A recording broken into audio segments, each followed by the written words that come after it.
Hello, welcome to another edition of the Forage Circle. It's a little different this week with just me and Big Rich. We're co-hosts, if you will, of Forage Circle.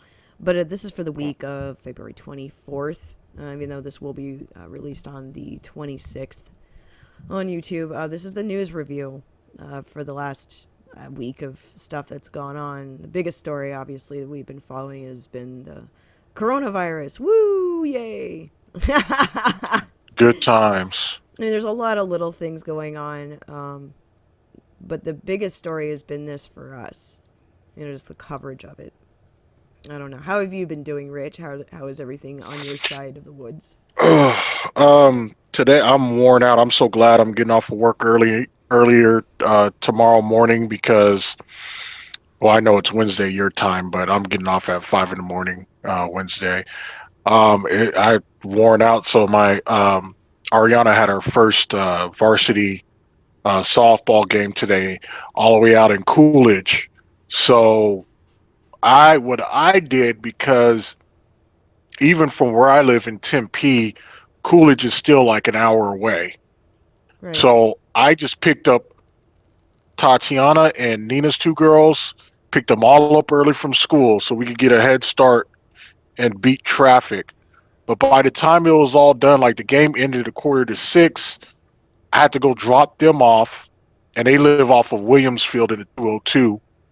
So I had to go drop them off. By the time I got home, I literally had time to go to the bathroom. And I was like, all right, see you later. Got to go to work. Right. Didn't have time to nothing. Didn't have time to just lay back and breathe for a minute, nothing. Go straight to work. God damn. So I'm just tired. It was just a lot of driving. I'm like, I ain't going out to Coolidge for nothing. But that ain't, when it comes to varsity softball, they do a lot of traveling. So I still have to go out to Surprise later on in the season. I still got to go out to Casa Grande later on, Maricopa. So, I'm looking forward to going out and driving. Yay! Dude. But it's part of being a sports dad, girl dad, and Tatiana. She's getting ready to start up her volleyball. I got to take her to her volleyball orientation this Saturday, so I'm a really be trucking it. So yeah, but other than that, I really can't complain. Looks like we're going back to like the old days of the podcast. We just teaming up for the for the podcast days. So yeah, I'm happy to be a part of it tonight, even though it's just us two, just going back to the old days here. Yeah, a little bit of that throwback to the days. I was like, oh, let's go podcast on this bitch. Yeah, exactly. Because there's just so much stuff that's going on, and I've been keeping up on the news. I had to take a couple days off for. That's why this is late. This will be posted late for small squirrel stuff, and so I've been just tired, dude. And then Com Squirrel gave me his cold. It's a regular cold. It's not the corona, but my corona. Dude, did you see that video of that dude saying the Oh, my corona? I was like, damn, that is so savage. Oh I'm like, god, I didn't even know how to. I just was just like, ew, that guy. savagery. Yeah, but yeah, I don't have that, but I definitely just feel like crap. And he had it. He gave it to the small squirrel at one point, one of the middle squirrel rather. Um, Now I have it, and I had done such a good job to dodge that bullet. Yeah, I want to thank the calm squirrel for sharing. I So tell you, patient zero right there, yeah, I've been just lucky. But spreading it. you get a little bit of sick sometimes. Sometimes you can kind of, even though you have a bad couple days, you can kind of get around the bigger stuff. Yeah, So that's kind of yeah. what I'm hoping for because he had it. He had the cough, and for me, I got the sore throat first, and then the cough. And I was like, really, I hate that. assholes? I hate having a sore throat. It just sucks. It does, because it's that annoying feeling where you're like trying to Mm-hmm. clear your throat, and you're like, nope, Mm-hmm. not happening. So because I I'll noticed I be had a pumping sore myself throat full of like first. throat lozenges all day. Oh yeah, I mean that's the shit that pisses me off the most because I would rather not. I know that like Mm-hmm. schools, workplaces, and those two places alone can just be a petri dish. You know, Mm-hmm. fucking Exactly. they don't use good filters. you know, in those places, dude. Oh man. But yeah, so I got a little touch of that, and it's just mostly tired. You know, the body ache tired, where you're just like, oh, I don't want to. I don't want to be sick. Yeah, exactly. I don't want to feel like I got hit by a car. That's a bad feeling, you know. Yeah. Yep. But yeah, um, I don't know. There's been a lot of stuff going on in the news. I know that you and I chatted a little bit, well, quite a bit before we got on to actually record and have the conversations here. But there's just I mean, today, for those that are looking at this video, on the 25th of February, the CDC did come out and say, hey, everybody, you should probably be prepared because things are probably going to look kind of rough. So Mhm. that was today. And they pretty much announced on Tuesday, you know, America does need to start preparing for the possibility that the more aggressive and disruptive measures might be needed to stop the spread of the virus. Yeah. And they said, quote, this is from Dr. Nancy Messenger of the CDC. It's not so much a question of this will happen anymore, but more of really a question of when it will happen and how many people in this country will have severe illness. Yeah. So she goes on to say that we are asking the American public to work with us to prepare with the expectation that this could be bad. And she went on to say that I had a conversation with my family over breakfast this morning, and I told my children that while I didn't think that they were at risk right now, we as a family need to be preparing for significant disruption to our lives. She goes on to say, I understand this whole situation may seem overwhelming, and the disruption to everyday life may be severe, but these are things that people need to start thinking about now. So, the fact that you have the CDC coming forth and saying, hey guys, bad story, bad news. Yeah, exactly. That's not good for those of us who are, let's say, preparing or who have been aware of this the whole time and was just kind of embracing the non-hoarding, behavior of other individuals, if that makes Mhm. sense. As we've talked about on this news roundtable before, this is a historical event, societally speaking. When I was in college and I was doing sociology and several other courses, not just for healthcare, but just general understanding of culture and dynamics of economies and all this bullshit. We studied the SARS. We studied like the Spanish flu or the Asian flu, whatever you want to prefer to call that. And we studied the Black Plague because of the impacts it had on the cultures and societies. Viruses and disease spreads can cause, obviously, we're already seeing these things pretty rapidly in other countries. But one of the things that I did want to read really quick, and I'm going to try to share this without making a mess of things. The magic and power of my abilities here. I'm going to try to do this real quick. But there is an article I'm going to share. And Rich, if you want me to share it screen with you, let me know, and I could just share screen it with you. But Yeah, go ahead. I'm okay, all for it. all right. I had last time we did this, I had a hard time getting the proper screen to show, and it was a real pain in the butt, you know. Because science and shit. No, I'm not kidding. He's sick. Because for whatever reason, dude, I just could not. Yeah, it's gonna be an asshole. That's okay. Stupid science. Science and shit, man. Yeah. Let's see here if it'll let me share the screen without it being an asshole. All right, hold on. Oh wait, there. No. Yeah, I got a cookie. All right, let me know if you Yay. can you see it Yep, okay? I see it. Okay, so hopefully those who are looking at my screen also see it. It looks like it is the case. Okay, so this is an email that was sent to the National Post by Peter M. Sandman back on January 29th. It was to a journalist. He always publishes like articles that he writes about different diseases and spreads. So this is an overview about his site. It's the Peter Sandman Risk Communication website. It does cover different dynamics in society, all that good stuff. So I'm going to go ahead and read you his message. that he sent to this journalist. And even though there's an article, it is all linked. I'll have it linked in the description box to the article that he wrote for, or at least was interviewed for, regarding the risks. But this is what he says. This is an email he sent to, sorry, I'm a little slow, the National Post journalist Sharon Kirky on January 29th, 2020, in her article.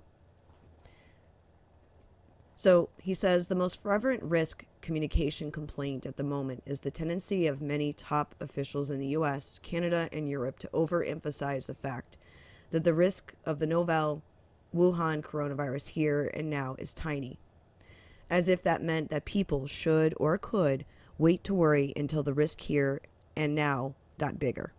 No reason for alarm is bad science, as well as bad risk communication. Officials and experts are alarmed already, reason enough for the public to gird up its loins as well. Worry is about the future. Telling people not to worry about emerging infectious disease because it isn't a significant risk here and now is foolish. We want people to worry about measles when there's very little measles around, so they can take the precaution of vaccinating their children before it's imminently necessary. We want people to worry about retirement when they're years away from retiring, so they will start saving now. Given the real possibility that the coronavirus might start spreading locally in North American cities, now is the right time to worry and prepare, at least emotionally and perhaps logistically as well. There's not much reason to wear masks against the coronavirus in North America now. Masks may or may not turn out to be useful in the months ahead. In case they do turn out useful, buying them now is more provident, not panicky. Even more importantly, telling people that they're foolish to worry about an emerging infectious disease is patronizing and contemptuous. When what is needed is empathy. When confronted with a risk that's new and scary, people naturally go through with what some risk communication professionals call an adjustment reaction. We temporarily overreact, feeling and imagining and even behaving as if the possible future threat were here and now. The adjustment reaction is unavoidable and usually pretty brief.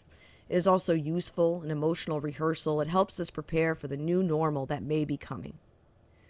Instead of deriding people's fears about the Wuhan coronavirus, I would advise officials and reporters to focus more on the likelihood that things will get worse and not so small possibility that they will get much worse.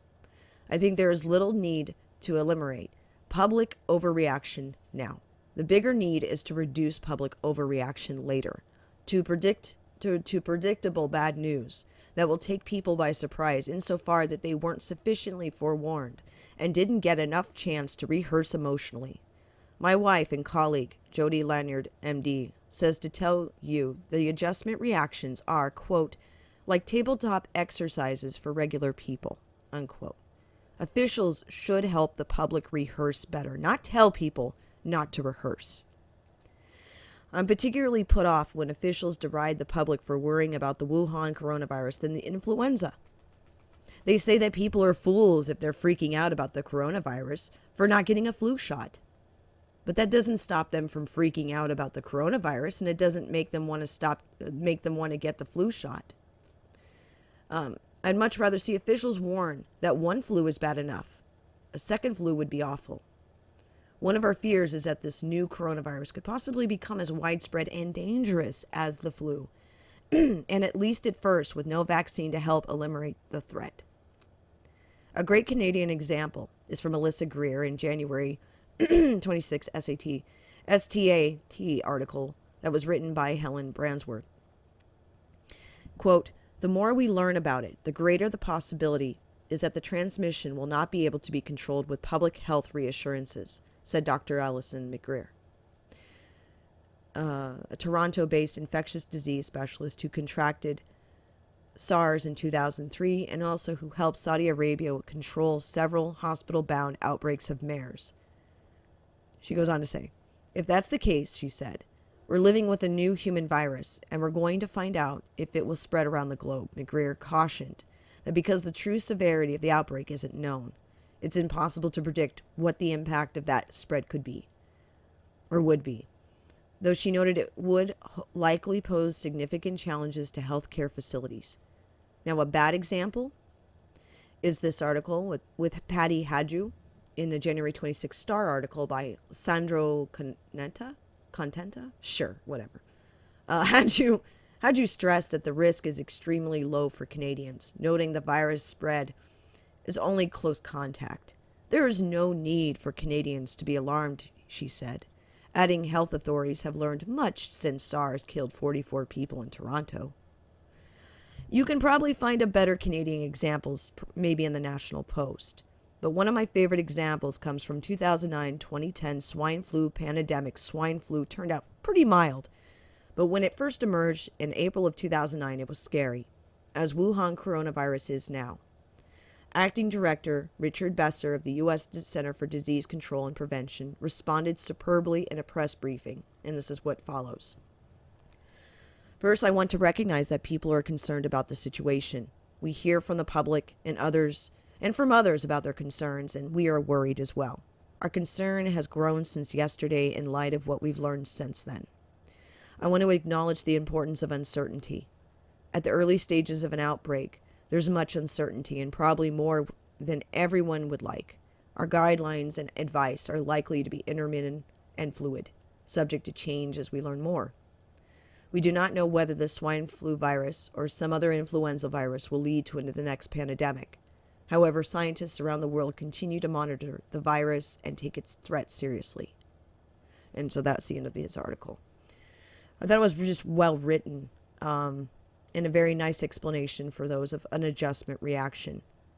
And not allowing the public to have this adjustment reaction is completely unethical. So for those who are looking for this article in the description box, it'll be listed under No Reason for Alarm with Sandman's name on this as a link. To me, it's very, lack of better words, foolish and irresponsible to not prepare the public the right way without you know what I mean, Rich? Like having people prepare in a healthy way, lack of better words, instead of, oh yeah, like this announcement they made today, prepare. And there's a lot of people who won't, Rich. You and I have already discussed this in the past. There's been plenty of instances where people don't prepare the way they should, if that makes sense. And they go into a pure panic mode. But for a lot of people who are listening to this, just understand there's no reason to panic as there is a reason just to be aware. And I would highly recommend educating yourself, finding the facts, listening to what they have to say. Keep in mind, I always stand by questioning authority. Based on American media, that's our goal, right?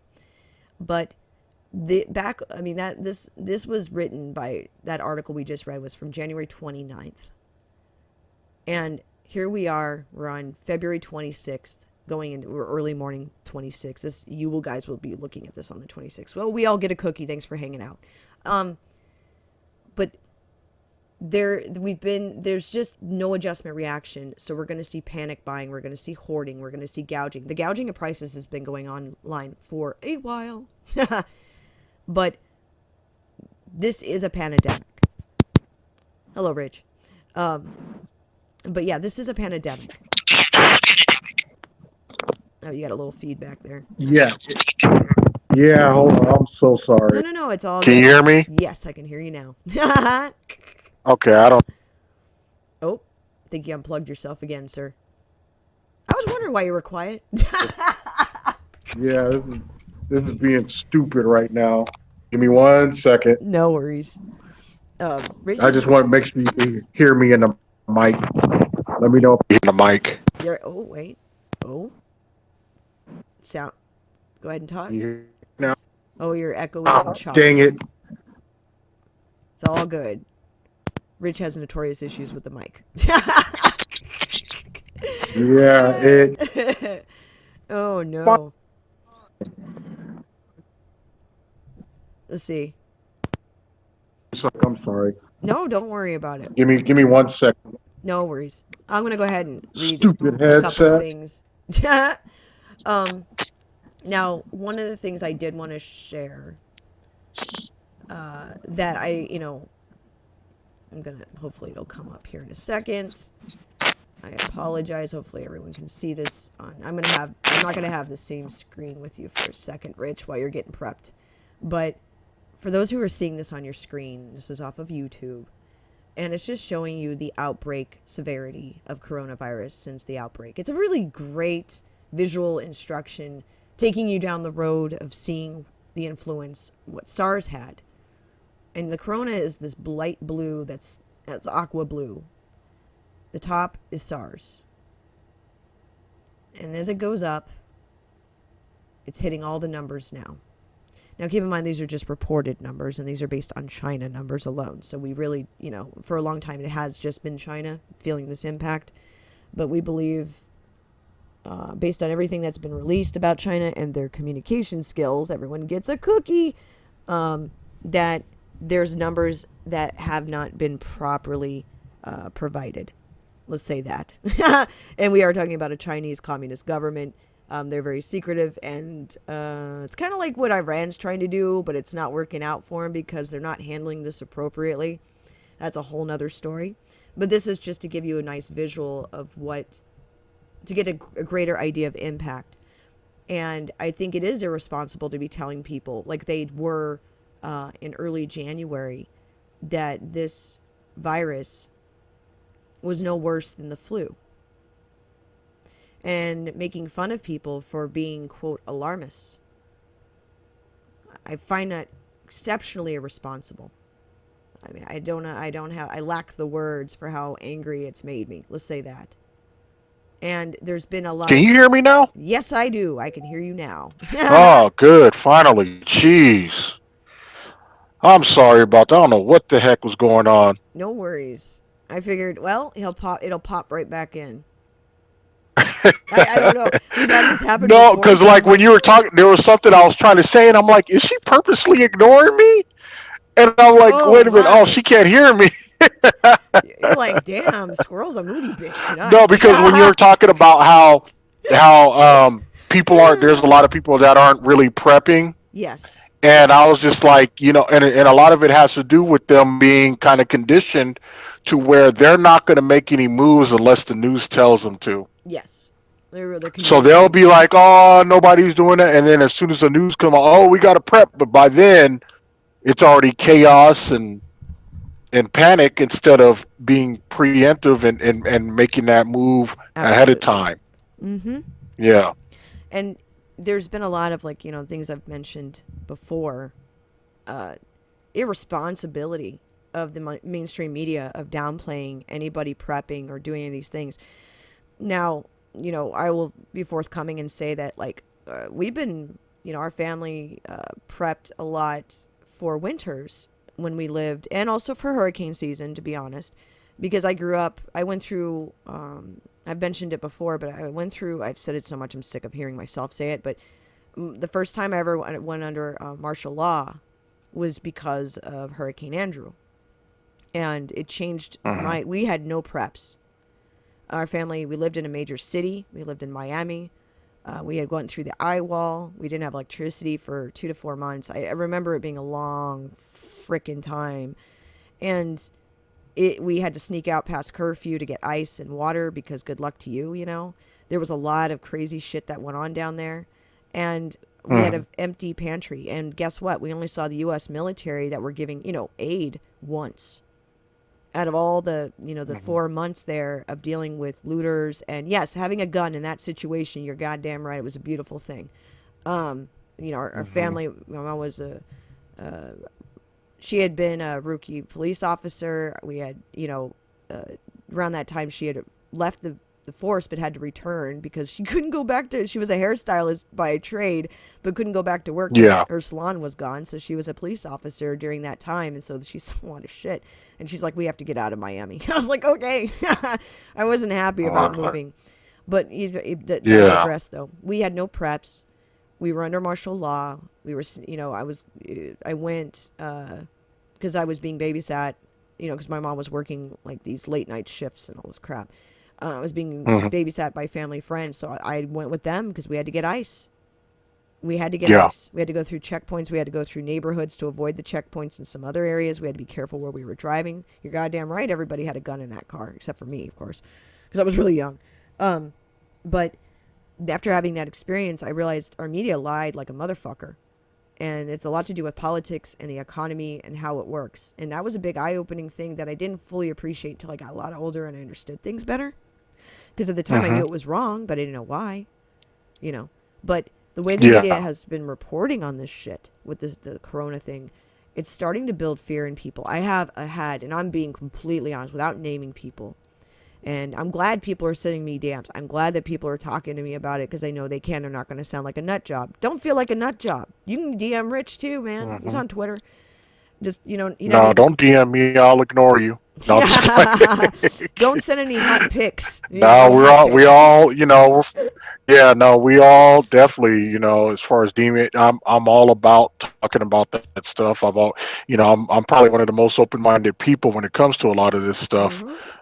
So, So anybody it's that's easy to listening, talk to people like you, absolutely. people like me, Yeah, Mhm. anybody listening, if there's a question you have, don't be afraid to ask the question, regarding this. It's not going to sound dumb. There's no dumb questions. It's only dumb if, like, you've been given the answer, and you're unwilling to accept it as some layer of truth. Even if it's, for me, I'm always willing to listen to a point, but I'm going to always be a critical, you know what I mean? Like we both do, Rich. We'll like take the Yeah. information and go, okay, and we'll put it in a pile and go, okay, hang on to that. There's a reason, this is valuable in some way. Maybe I don't agree with the perspective, but I agree with the point of view, meaning I'm willing to listen and understand these things. I do question authority, as we should all do that, absolutely. But one of the things I wanted to share, and I'm going to share this, they can kiss my ass, CNN. I almost went off on them on Twitter, but I was like, let's not do this. Let's not be a Twitter person like this. It's not worth it. You have to pick your battles, and you're like, picking battles. Have to be an adult. Boo. But I really wanted to rip into them, but I thought, you know what, they're going to do something more stupid, and they are, because that's CNN. But I thought I'd go ahead and share this, because they're special to me. Let me go ahead and share a screen so you can see it too, Rich, and you can give me a good sigh when you feel like it. There we go. Let's see here. Can you see it? Yeah, CNN. I'm using an ad blocker. Yeah. Okay. I see it now. Now, the title on this video, I'm trying to stop their video because they're... Stop it. I don't care. It says, no U.S. coronavirus cases were caught by airport temperature checks, and here's what has worked. They wrote this title, and I'm thinking, well, no shit, it's not going to pick up any of the coronaviruses. Most of the cases are not going to show up through a temperature check. We already knew this from China. This was written on February 20th. These people are a month behind of giving a shit. They are a month behind. I could just yell. I could really yell. I could go off. They are a month behind, and this is such a dumb title. Who wrote this title? Was it you, Elizabeth Cohen, or was it you, John Bonifield, or your editor? Who wrote this shit? This is the most dumbest shit I've ever seen. This is why CNN sucks ass. When you read this article, there's some valuable information in here that's completely saturated in drama bullshit. It is a useless article. Do not go to CNN for information. They're the epitome of everything wrong in the world. Like, irresponsible titles. And I think the title was even a little, I'm trying to think here. Let me go back here into my notes because I make notes on every single one of these. Keep in mind that CNN, okay, also was one of the same people that were saying that the 2019 NCOV wasn't as deadly as the seasonal flu or SARS. Okay? So despite the informative content of this article, the title is irresponsible. It gives off an irresponsible... Originally, the way it was titled was a little different than that, may I add. They were saying how it was a good thing, that they couldn't find any cases, basically. So that title was changed from the original. So maybe somebody caught how stupid it sounds, but they're just irresponsible. CNN is irresponsible. CNN, you continue to be an atrocity. You really do. You need to stop sounding like the Daily Mail with your clickbait bullshit. At least the Daily Mail has information. At least the star has something Mm-hmm. remotely to read. And no, I don't need it to look like Exactly. I don't need it. I don't need your website to read like a rag mag. Like Yellow Press, like it's the fucking National Enquirer. You know, like they have some of the worst. Yep. Oh, anyway, sorry. I had to give him shit because it pissed me off, and I was like, the original title was much worse than this.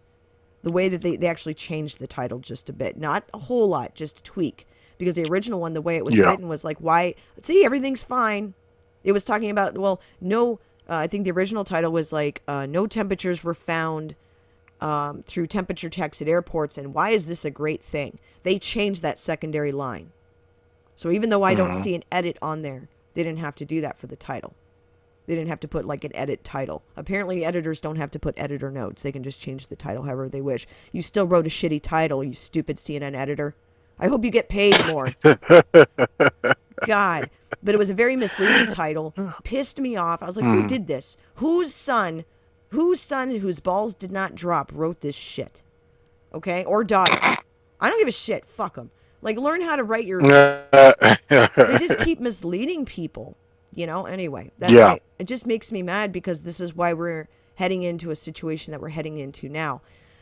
Without getting Yeah. into like every fucking article and stuff like that, as a summary, and I will have the links in the description box without having to pop up every single one of these. But Mm-hmm. here's the first thing. Iran, okay, over the weekend, announced that they had identified some cases of the coronavirus in their country. There was a couple of tweets they first released. It said, example, the first one that came out was from the head of the Qom, which is like their major city there in Iran. Qom, Mm-hmm. I hope I said that correctly. Qom, spelled Qom. Qom? Sure. Yeah. We'll just say that. Okay. I'm like, Rich, since you're such a, you speak some Persian, tell me,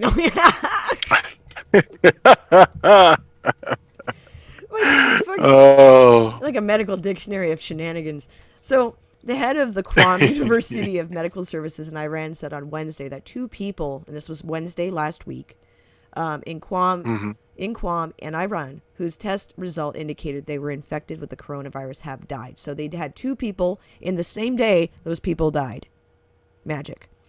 So another tweet that followed up said, people who had contact with the 2 deceased coronavirus patients in Qom City must be identified and quarantined and treated quickly so the disease does not spread to others, said Masoud Maradani, an official at the Ministry of Health.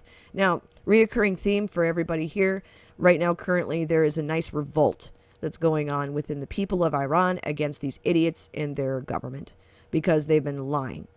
Now, the elections that were due in Iran, sure, were this past week, over into the weekend. And it's hard to explain, but they had this election set up, and the head of Iran, all these political committees were saying that this wasn't the best election year because of, quote, the negative propaganda about the new coronavirus.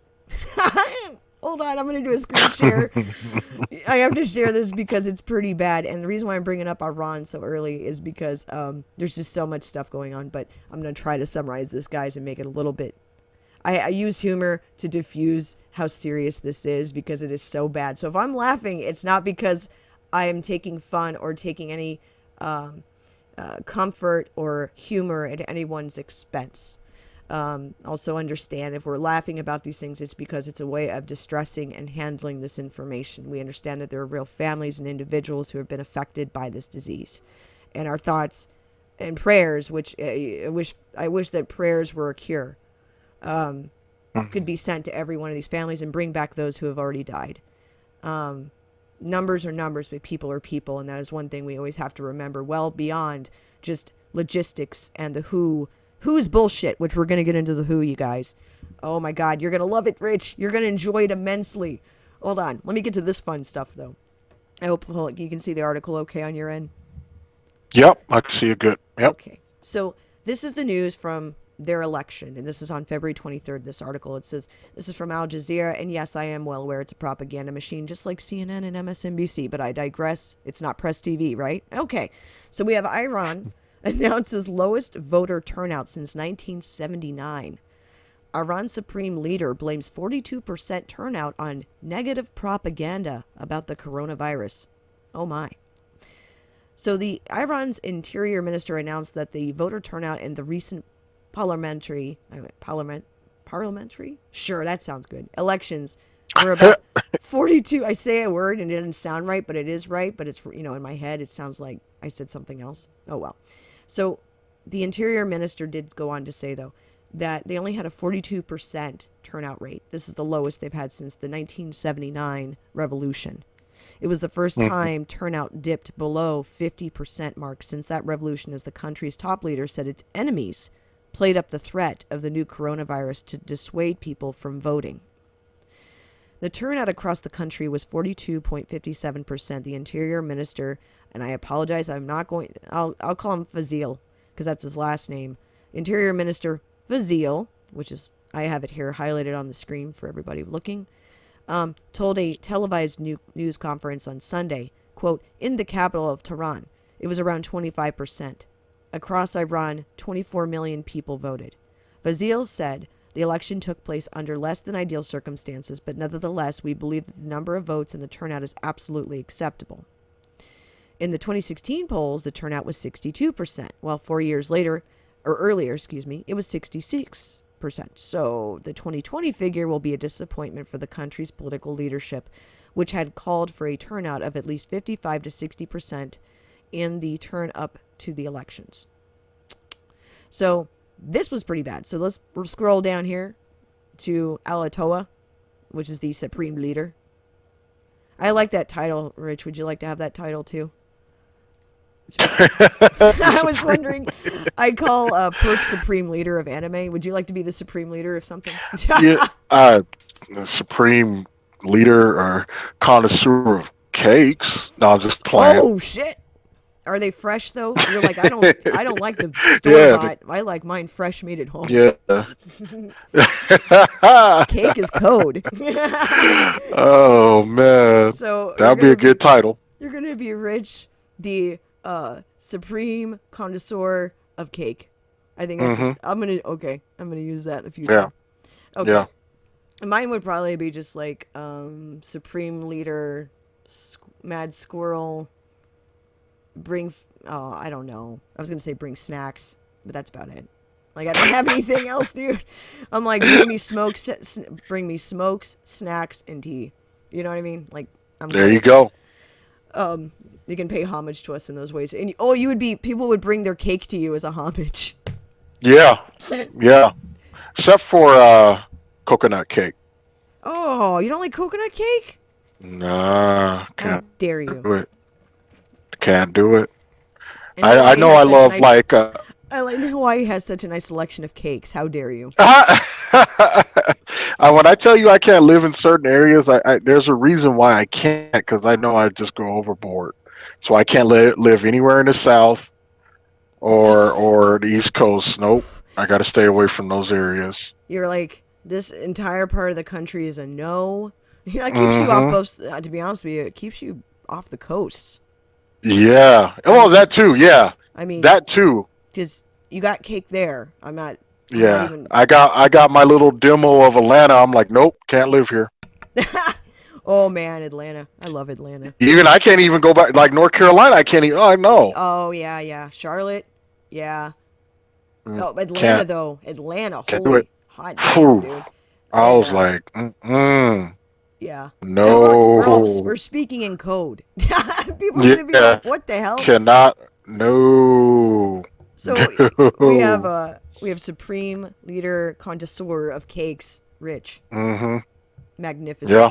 So I always thought that supreme leader was like the best title, even though it's like very obviously like, well, in their case it's a theocracy there in Iran, but still funny. I would still take their title, which we are going to do with no respect whatsoever because it should be a Persia. Anyway, I would say like supreme leader of video games, but I don't think I deserve that title right now. I'm not even on them like that. You could be well, to be honest with you could be supreme leader of, pick the athletic sport and fill it in there because you're always going to a game. So supreme leader of sports dad. That's what I am. There you are. That's true. You're always at a game, somebody's game. There's always some kind of sport that Rich is going to because what would well, it would be the little riches then. Like we would refer to your youngsters as the little riches, Yeah. like Richie Rich and shit. But yeah, so let's go on to the article. Sorry, guys. Negative propaganda. So the Iran Supreme Leader Alatoa, sure. I can't say his whole name. I'm not going to. But Supreme Leader over there said on Friday voting was a, quote, religious duty and blamed the low turnout on the, quote, negative propaganda, unquote, about the new coronavirus. He says this negative propaganda about the virus began a couple of months ago and it grew larger ahead of the election, said Awatoa, Supreme Leader, according to his official website. Their media did not miss the tiniest opportunity for dissuading Iranian voters and resorting to the excuse of disease and the virus. Now, Iran, at the time of this article, which is on the 23rd, February 23rd, and I'll tell you guys the new numbers on that in a second. Iran, which confirmed its first case of the new coronavirus 2 days before the polls opened, has announced 43 cases of the virus in 4 different cities, including in Tehran. With 8 people dead, Iran has the highest death toll from the new coronavirus outside of China, where the outbreak started late last year and has so far killed more than 2,400 people at the time of this article. So this article will be linked. It is Al Jazeera, but it is very informative and it is accurate. I just wanted to share that. And here in a second, I'm going to show the numbers. I apologize. I'm going to show the numbers for B&O. Now it's going to pop up. So we'll see where we're currently at. They get another section of the updates overnight from South Korea because they update twice. Currently the numbers. Okay. I'm going to make sure I share this too. Apologies. That way you can see it too. Rich. Okay. All right. So the current numbers we're looking at is 81,016 confirmed cases worldwide, including 2,764 fatalities. And I did some highlighting in here because I like to just pop in here and check numbers. Now, currently Iran, which I'm going to highlight where we're sitting here together. Okay. Iran here is in the aqua blue. It is at 95 cases with 15 dead. And this was since the last Wednesday. Their first Oh, wow. case. So that's how many cases. In Japan, they're at 171 cases with 2 deaths. And there is a little asterisk there because it's a reference point about other cases that possibly don't have confirmations. Anyway, Italy, this one is exploded. I mean, absolute numbers coming out of Italy are staggering, which we'll touch on this more on Sunday. And I want to let everyone know right now, if you are listening, which I do appreciate you listening, this information is validated, and I do think it'll help people. And I honestly believe that it's about being informed. That's what's going to keep you calm. That's what's going to protect your family and protect you. You don't necessarily have to worry so much about a virus than you do other people. Yeah. The world we live in. Oh my. Exactly. Exactly. Italy's numbers is at 325 cases, and this is since last week, and 11 deaths. South Korea is at this one blew up also last week. South Korea 1,146 cases with 12 deaths. And then Diamond Princess, that's all the people on that cruise ship. There was like 3,000 plus people that were on the ship. And a lot of people have been sent home. I think 14 of which that were sick at the time. Confirmed cases. Excuse me, I almost did one of those sneeze coughs. You know, those ones that hurt. You're like, what am I doing? Yeah. I hate those, man. I'm like, whoa, I can only do one at a time. Cough or sneeze, pick one. Okay. Yeah, exactly. So a lot of the cases here in the United States that we currently have on the books, okay, were from the Diamond Princess. However, there's a good portion of those which are human-to-human contact. So that could mean spouses or loved ones. Who knows? But there's a lot of people under quarantine in general. But the cases off there is 691 with 4 deaths. And a lot of these deaths, to be honest with you, are, as far as we're aware, the numbers that they're claiming, a lot of these deaths are elderly folks or people with pre-existing conditions. United States, our current numbers on this is as of the 26th of February, is 57 cases in the United States. In Thailand, we have 40. Hong Kong's at 85. Singapore is at 91. Vietnam is at 16. Germany, 18. I'm not going to go through all of these. But it is spreading to more and more countries. Now we're starting to see more cases this evening. Switzerland, Algeria, Croatia, Austria, Afghanistan, Lebanon, Israel, Egypt, Belgium, Sweden, Finland, Sri Lanka, Cambodia, Nepal, Oman. The one in Cambodia supposedly is recovered. Sri Lanka also has a recovery. Finland has a recovery. Belgium has a recovery. And Egypt has a recovery. But there hasn't been a whole lot of information about anything else. Now, Kuwait is showing up this week. Iraq showed up this weekend as well. 12 cases in Kuwait, 5 in Iraq, because that's from Iran. You know, these people traveling. Macau, that's 10 cases there. Canada has 11. France has 14. United Kingdom, 13. UAE, United, Arab Emirates is at 13. So I read through all of these because this is a page I highly recommend. I'll have this in the description box for people to link on. It'll tell you all the most updated cases. So here is an example, and they give sources. So when you go here, it'll have indication of source. You can click the source. It'll tell you the most updates on that current case being added. It's always going to be off either an official website or a committee for the state, for the government or wherever it's located. Basically a reliable source. So I do recommend this site over many of the other ones that just have a generalized map, like the John Hopkins map that's out there. It's helpful to a point, but to be honest with you, the citations suck. So if you're looking for citations, I would highly recommend BNL for that. I say that with love. So I remember seeing only 100 cases on here with China. That's how long I've been on this site. So now seeing these numbers at these extreme numbers, the yellow here at the 81,016 cases confirmed. Confirmed is a big key. I'm going to be doing more Q&A stuff along with Rich and everybody else on the panel. I know for everyone this is a lot of information. It may not feel like it's important. It is. It's exceptionally important because it's and the truth is it's not to create fear.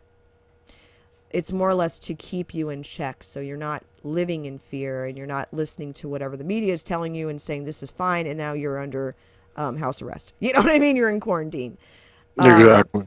Now, something I wanted to bring, just mention in passing. There's a lot of stuff rotating on social media. Some are truthful, some aren't. I saw this and I was very, very debatable of whether or not I wanted to share this. I'm not going to let it sit on the screen very long. But in China, well, remember we were talking about, we've brought this up in the last few roundtables, Rich, about people like passing out in the street. Yeah. Okay. Well, there's also going to be another recommendation that I do want to refer people to as far as just general information of understanding the situation. This is from a doctor who studies viral diseases and infectious diseases, and he's like a nurse teacher out of the UK. That's Dr. Campbell. I'll make sure I have his links in there. He's discussed a lot of interesting things that have linked up to things I've been seeing on media, and that's why it's important to listen, know who your sources are, and take everything with a little bit of grain of salt, but also put it in a stack in your head where you're like, I need to keep that on the back burner. Don't freak out, okay? It's about educating yourself and not rushing to conclusions. Okay, so I have to give a disclosure there. But in China, those people were having, for those who don't know, in China, people were having these incidences where they would just keel over, kind of like faint, right? Face plant into the ground. I'm sure everybody here has seen something on social media, whether it be on Twitter, Facebook. Facebook doesn't do a good job with context and citations. I would highly recommend Twitter for that. As far as that goes, or directly from the source. And that's why it's good with Twitter, because you can look at journalists and individuals from these other countries that are sharing this information. You do get to see journalists and interact with people from other countries to get their perspectives, for better or for worse. So you are getting perspective, and that's what you need right now in any kind of situation. So with the videos and stuff that were coming out of China, people just keeling over, whether they were waiting in a line, whether they were standing in a marketplace, whether they were standing on the streets. In many cases, they would die or pass out. Well, with the coronavirus, which we've talked about on previous episodes, and I do recommend that people do go back and look at those news roundtables. I know they're long. Just let them play in the background like any other podcast. Go do other stuff like I will. I always do that. I'll be like, yeah, I'll listen to your pod, and then I'm doing other stuff. It's easy for me to multitask like that because I have a fucked up head. Okay, so um, with the stuff that was going on with China of keeling over in the streets, there was these I would say photographs, and it was originally from videos, but I did not want to play any videos. But this is people on the streets, subways, and so on. They're going, they're ill. They're going to die, basically. This person, and this is a very blatant, what do you call it? Translate, thanks Google, from Persian. So they are saying these are mostly quarantine cities. Instead of people saying, don't be afraid to wash their hands. My health minister told Guam people, we do not want to travel. The patient with corona is discharged from the hospital with his consent. Yeah, they're releasing patients who have been testing positive with corona without quarantining them in Iran. That's a They're very. like, "Oh, you're fine. You're good. If Yeah, don't you worry want to about it. leave, you want to go, okay. And this person's Just take a very. Tylenol and you're good." You're seeing a lot of angry residents, and we will touch on that here. But this person says down with the Islamic Republic. That's how angry people are. But then these photographs, these are, like I said, I don't want to. I will have the link for this, but I don't want to blow them up and share them too much without. But people passing out in the streets just like they did in China in public places. hmm An example here, which let's see if I can. This person passed out. Another person passed out. Very similar to that. And this is a person at a bus station that did the same thing. Or I guess, what do you call it? Metro train station, whatever you want to call it. Yeah. This is very similar to what happened in China. So, like I said, don't panic about this, but just understand this virus is not to be messed with. Now, I do want to share something here. There's stuff I'm not going to be sharing, but I will have in the link description box because it's video and some material may not be suitable of stuff that's gone on in Iran. But I am going to share this because, hey man, support the people. This is also from Twitter. This is from, I apologize, Mr. Nader. I cannot say this properly, but he's an analyst and he shared this on Twitter. I'll have the link in the description box under Iranian riot. Iranians riot in the city of Talish. I apologize if I said that wrong. After the regime quarantines a hospital in the city due to coronavirus. The regime has kept Iranians in the dark about the coronavirus for weeks, contributing to the virus's spread throughout Iran. So this is some video from Iran of their riots. And Oh wow. I'm going to go back.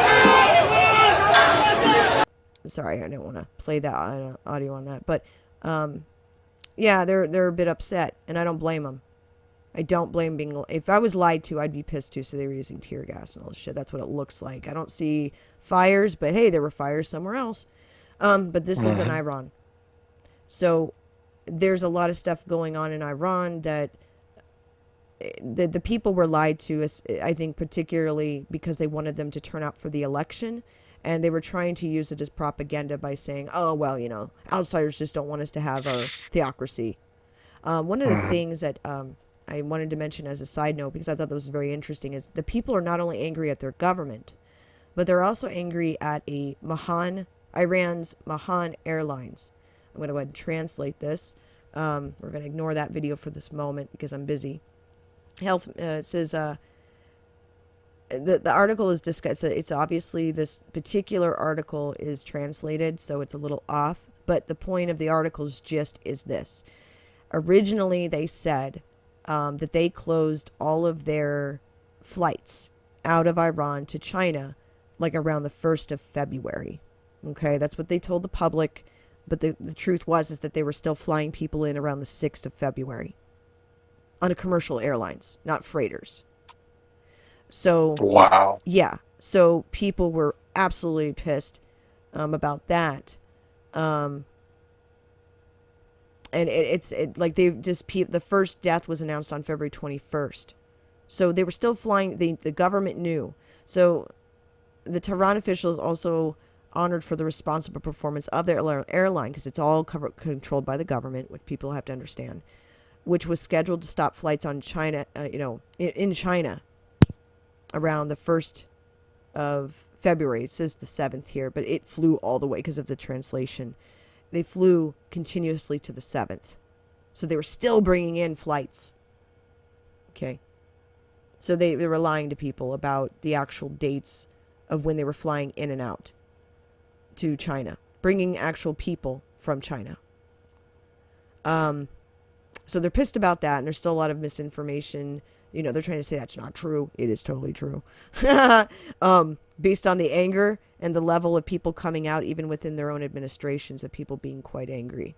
The one last thing I wanted to share about Iran that not a lot of people know about. I'm going to go and stop sharing my screen for a second so I can move around a little bit, because I want to be able to grab it before I pull it up, Rich. You'll find this very interesting, Rich. I think this is something... what's the word, Rich? Sad, I guess. I don't know. It's sad and it's ironic and it's all the things that we don't want to listen about. You know what I mean? Let me see here. I'm going to try to pull this. Here we go. Okay, I found it. I had to go into my bookmarks. I saved the videos there. I'll make sure that I link these. I just held on to them first because I was kind of debating. I'm like, should I share this? Should I not? You know, one of those. But I think it's a good thing to share this. So I'm going to go ahead and share this screen again. I apologize, Rich. Hopefully, if you're there, your mic might be muted. Or not. I don't know. So I'm going to go ahead and share the screen, which I didn't do. I get a cookie. That way we can take a look at this. You there, Rich?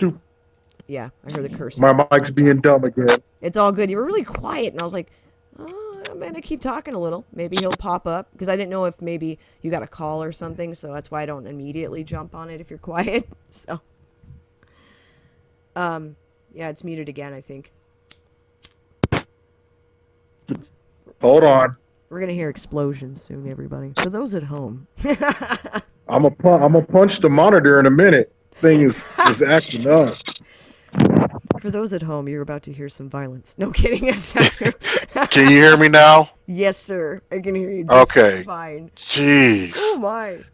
Oh, no. So, what I have on the screen right now, and I don't want to... Harichi? I do not want to get his name incorrect. I will. I already probably did, but Harichi, is that right?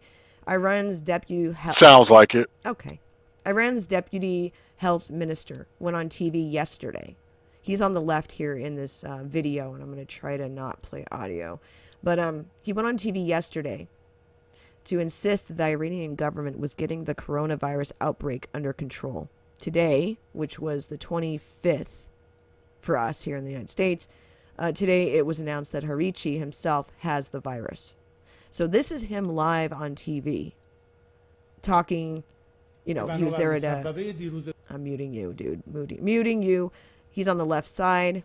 I don't know if you can see it okay or not. I think your mic might have muted itself again, Rich. I'm here. Can you hear me? Good. Yes, I can hear you now. Yes. No, I was just typing. I was listening to you and typing, but no, yeah, he was like, I wondered, man, that's crazy, because I looked at that video and I was like, man, every few seconds he's sitting there just sweating like crazy. And he's wiping himself. He's touching the podium. He's, he's looking, at one point you notice, look at that. Okay, he has his head low. They might be praying. I can't tell. Or he's just, look at him, he's sweating. He has his head low, like he's praying. And he's slumping. That's why I thought, he doesn't look well. There, I mean, I know the video quality is a little choppy, you know, it's going to look a little choppy from a distance, but he looks uncomfortable and obviously not well now that we know he is actually ill, and I hope for him that he does feel better. But he's uncomfortable in this entire segment here. He's sweating, and this is the beginning of the video here. I think I'm double checking. No, it's towards the end here when they close. These are the close-ups of them speaking, but he's still sweating. He's getting out his little handkerchief. He's taking his glasses off. He's wiping his eyes, his brow, everything. He looks miserable. And he's doing okay right now. He did a small... this is an interview he did also at a talk show. This is from Iran International. Video released by Iran's deputy health minister says he has symptoms at his Monday morning news conference as well as in his special news program. Not only was he not quarantined, but he was present in public. His coronary test was confirmed today. So yes, this is him on an actual talk show. I'm going to mute it because I don't want to get in trouble. Excuse me. He's coughing, wiping his nose, touching the table, touching papers. Oh man. Yeah, He's just like, yeah, Sorry. I want to I'm give. spreading. I need to kiss. Everybody gonna have it. Hey, lady, would you like me to blow you kisses? But yeah, like, he's obviously. Why the fuck was he public? Why was he not quarantined the moment he started? He's a moron. And I hate to say that, but what are you doing, bro? And I don't say bro lightly. What are you doing? Like, honestly, my God, unbelievable people. So anyway, this was also, this is a big goddamn way to go, buddy. Rubber, that'll help cover that up. Yeah, I'm sure. Because it's not like, it lives on surfaces or anything. No, never that. Yeah, it's not. Don't worry, aerosol's definitely not a problem. Nope, not at all. Oh my God. Oh my God, dude. It's kind of like living in it's living in another world, isn't it, Rich? It is, and I know we, like you said, we kind of joke that, we joke a little bit about it or whatever, but we all know the gravity of the situation, the seriousness of the situation. Um, and when I kept saying, "Oh, everybody, you make sure you watch Contagion," I was joking about it, but also I was being serious. Yeah. Like this, what's starting to unfold here is unfortunately going to become on a worldwide scale here in a minute, which it already is, but it's going to become a situation. I truly hope I'm wrong about this. I want to be so wrong about this, but the way this is going, it's looking like it's going to be on a major scale, and it's really going to affect a majority of people, and especially in big cities Right. across the world, where it's going to disrupt our everyday lives. And this is one of those things where we take for granted how quickly that can be taken from us with something like this. And it's just a matter of being careful and trying your best to prep. I'm not going to sit here and tell everybody who's listening, you better go do this and that. No, in the end, that's up to you, how you prep for this. If you pay attention to any of it, or you just blow it off and like, yeah, whatever. We've had these scares before, blah blah blah blah blah. But the difference with this is like it seems like it's not going away. It's just getting worse. Right. That's the thing. The other stuff, it'll be there, and then it quietly disappears or whatever. Right. This seems to be continuing to grow. Like it's not slowing down. Right. It seems to just continue to spread, and you're hearing more and more cases, and it looks like something out of a movie. And yes. Mm-hmm. Absolutely. And that's the part that's scary, it really is. And I don't think people appreciate that very much. Yeah. And I could just, and we all wouldn't want the worst case scenario, but if that worst case scenario did in fact come to fruition, then you're going to have a major collapse in society. People are going to resort to that survival mode, become animalistic. Yes. And it's going to be like freaking a dystopia in a minute, where people are going to be looting and all of that, and somewhat pillaging. Yeah. And here's the thing, and this is why it's important that we have that conversation, because it doesn't need to go there. It doesn't. Yeah. I think people go to very tribalistic levels, and there's a lot of realities of what the coronavirus has done in China. The damages. We truly don't know everything, but what we do know, based on information that was leaked prior to the internet shutdown and blockade, basically by the Chinese Communist Party, is that their people were suffering immensely. And this was early on in January, when people were saying that this thing was no worse than SARS. This is when our media was saying that this was no worse than the flu. That was bullshit then, and it continues to be bullshit. It is the infectiousness and the reoccurrence of these illnesses that they're trying to figure out.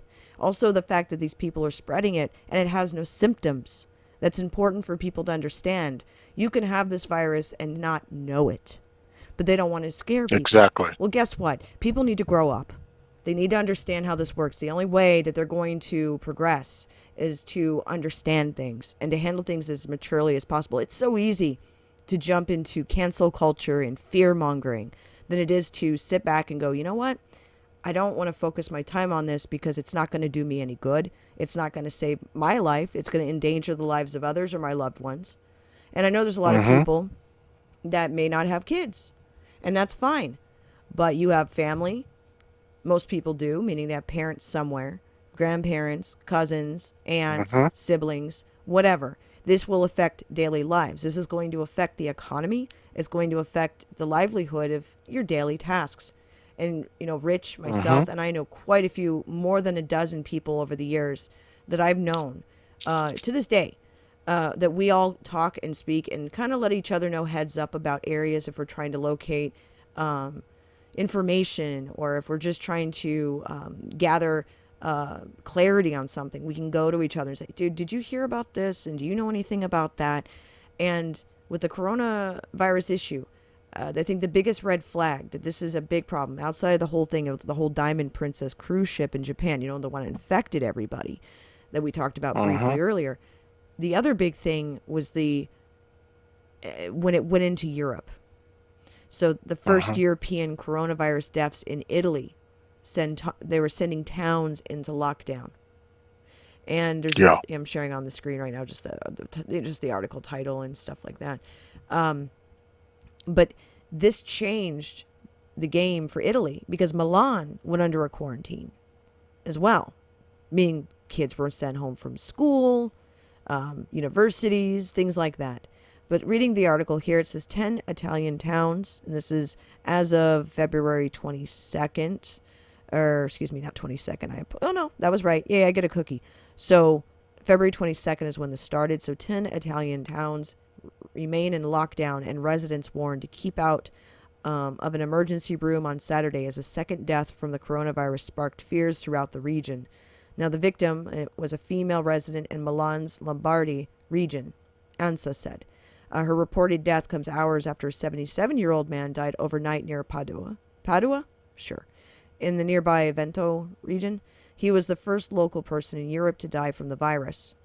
The new victim was a woman, and they didn't really have a whole lot of information about her.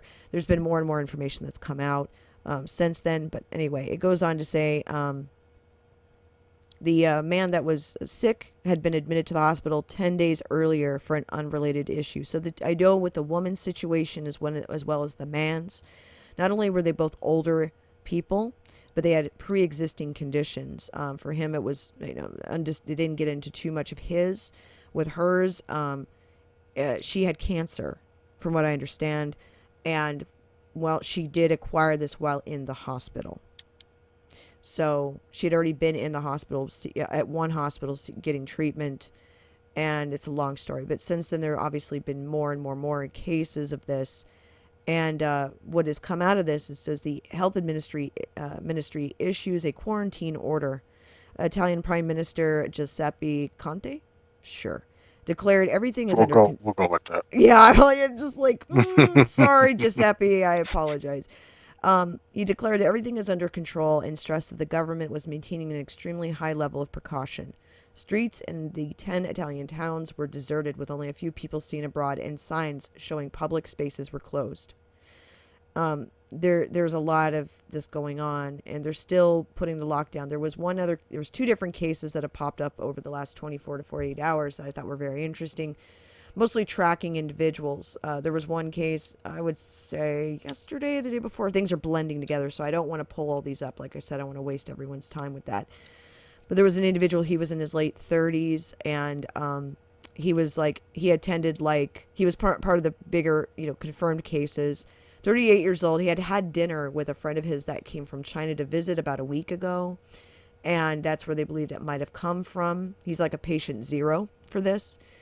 And that's when it started to spread. He attended this individual before he started showing symptoms. Now, keep in mind, you don't show symptoms right away.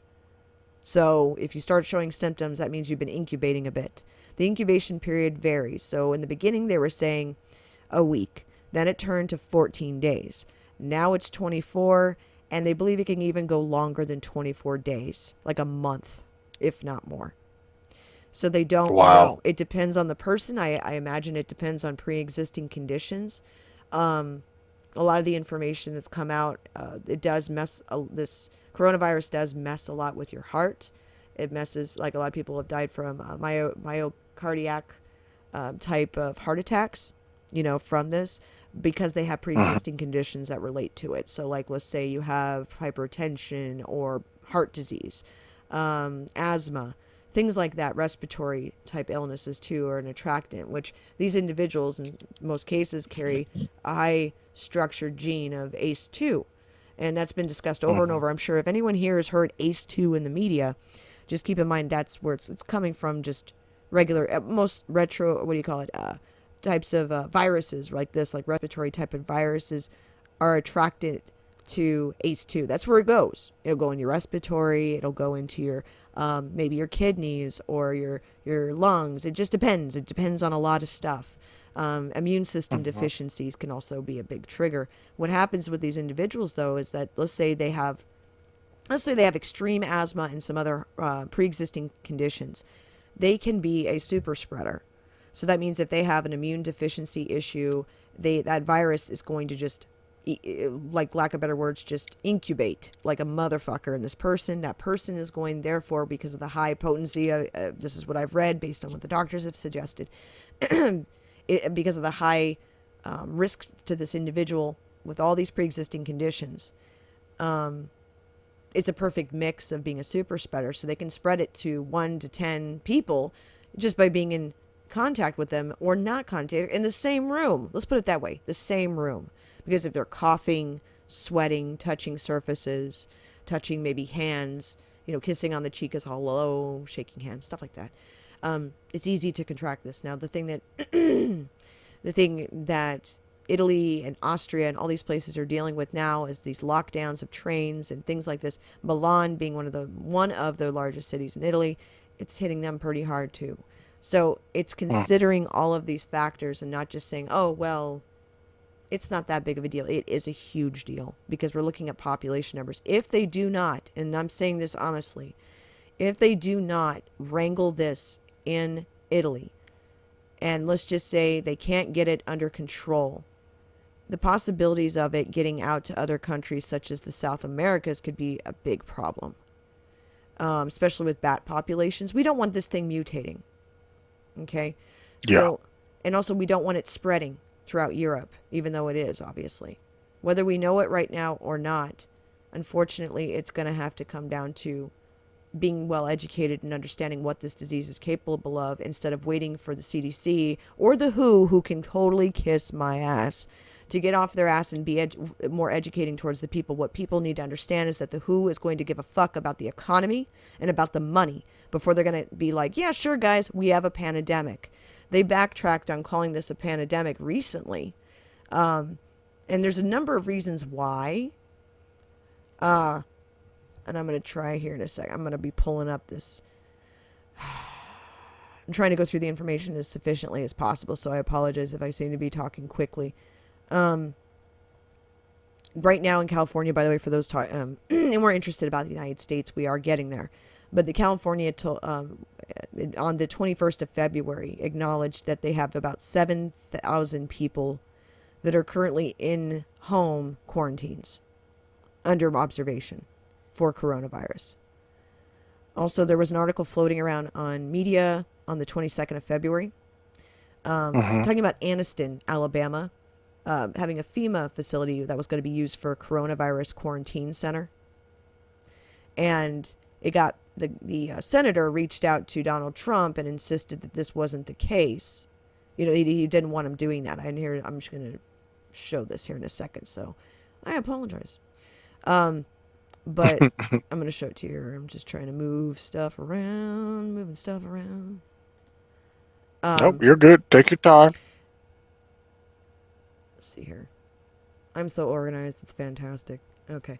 It's just there's so many screens, and I'm like, oh, there's this article. Oh yeah, there's this one too.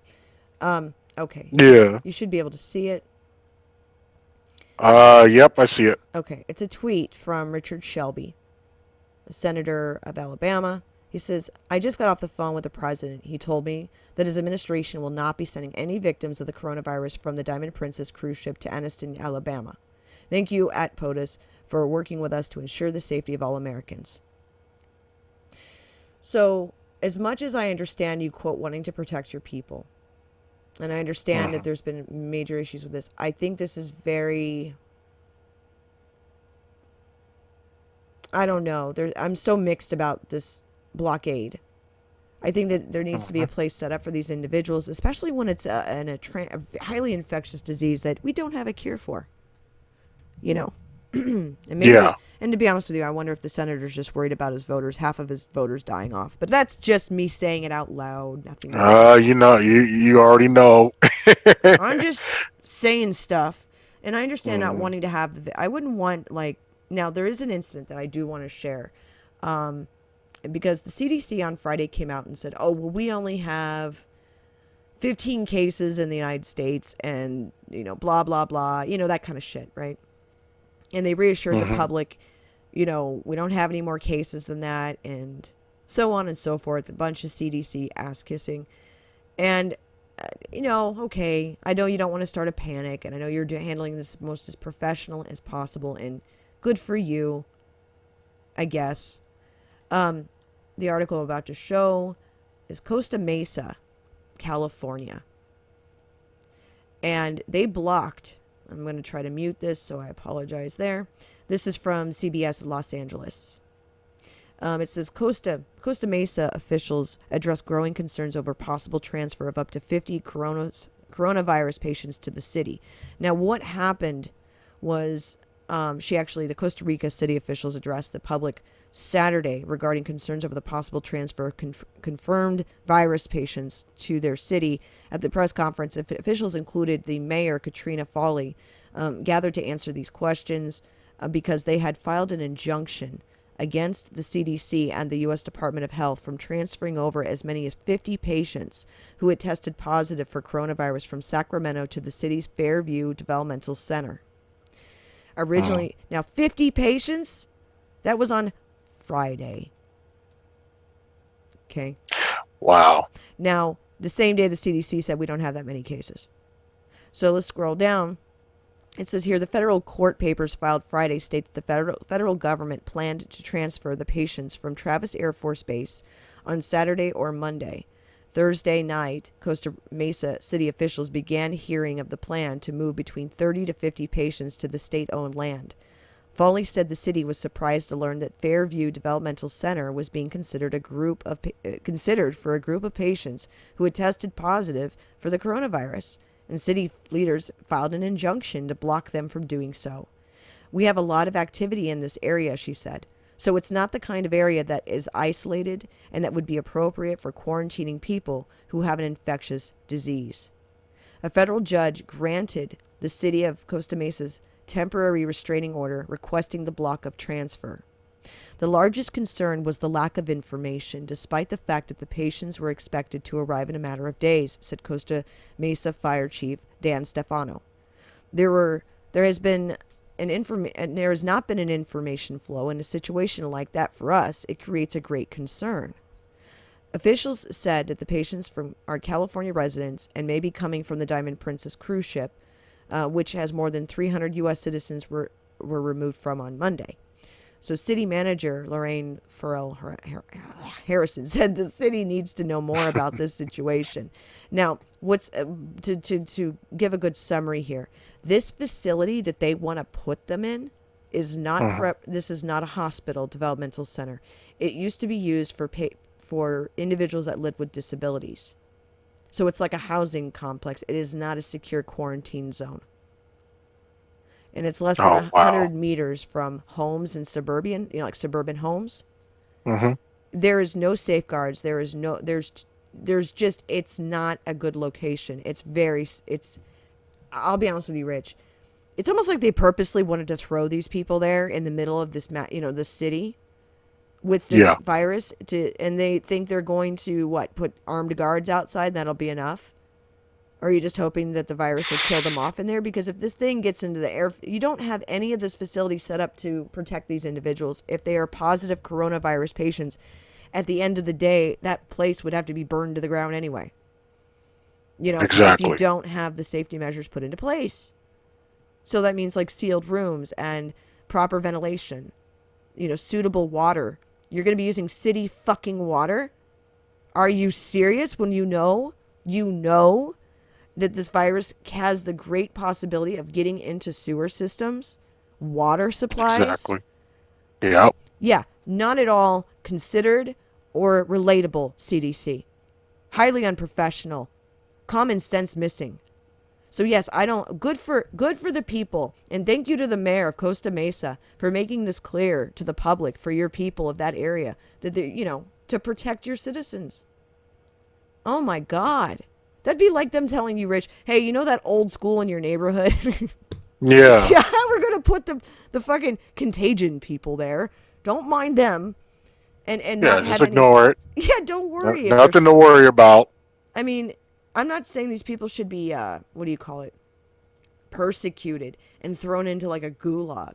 But give them the proper resources, not only to protect those people from one another, so they can if you know...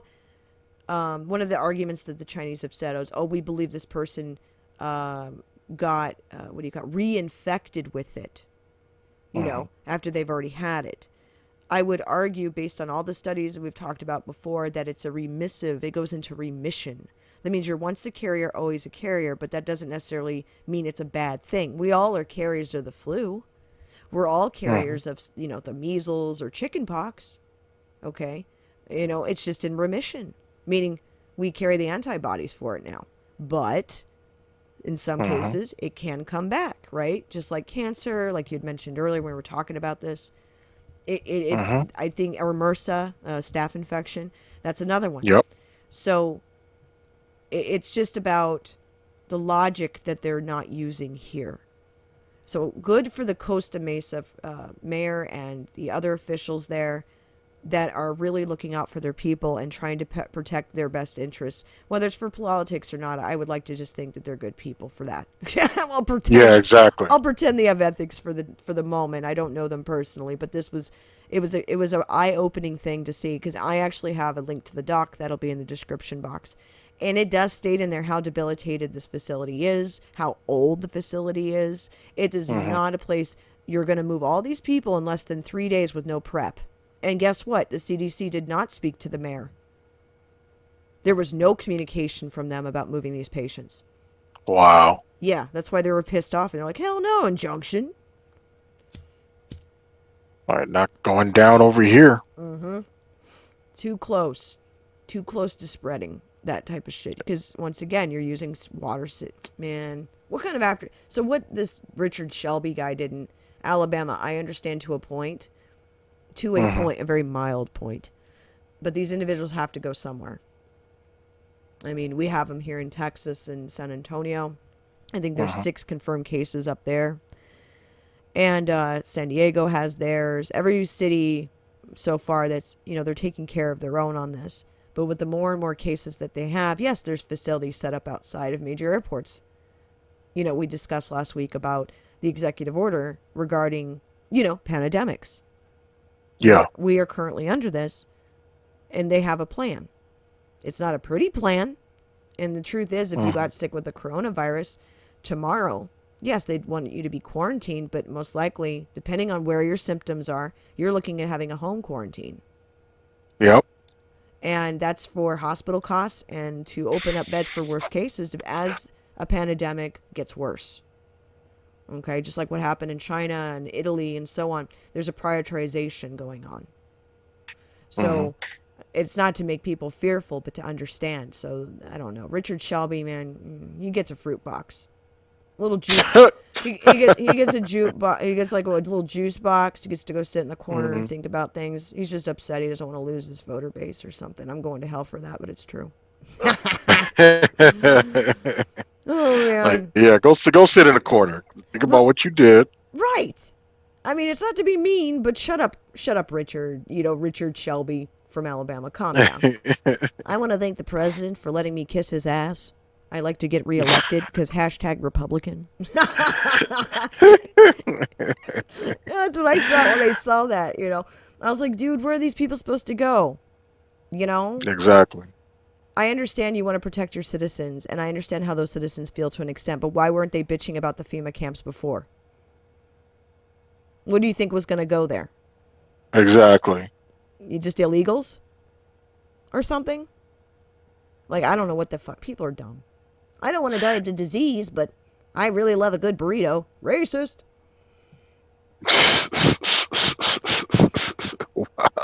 That's how people are, man. Yeah.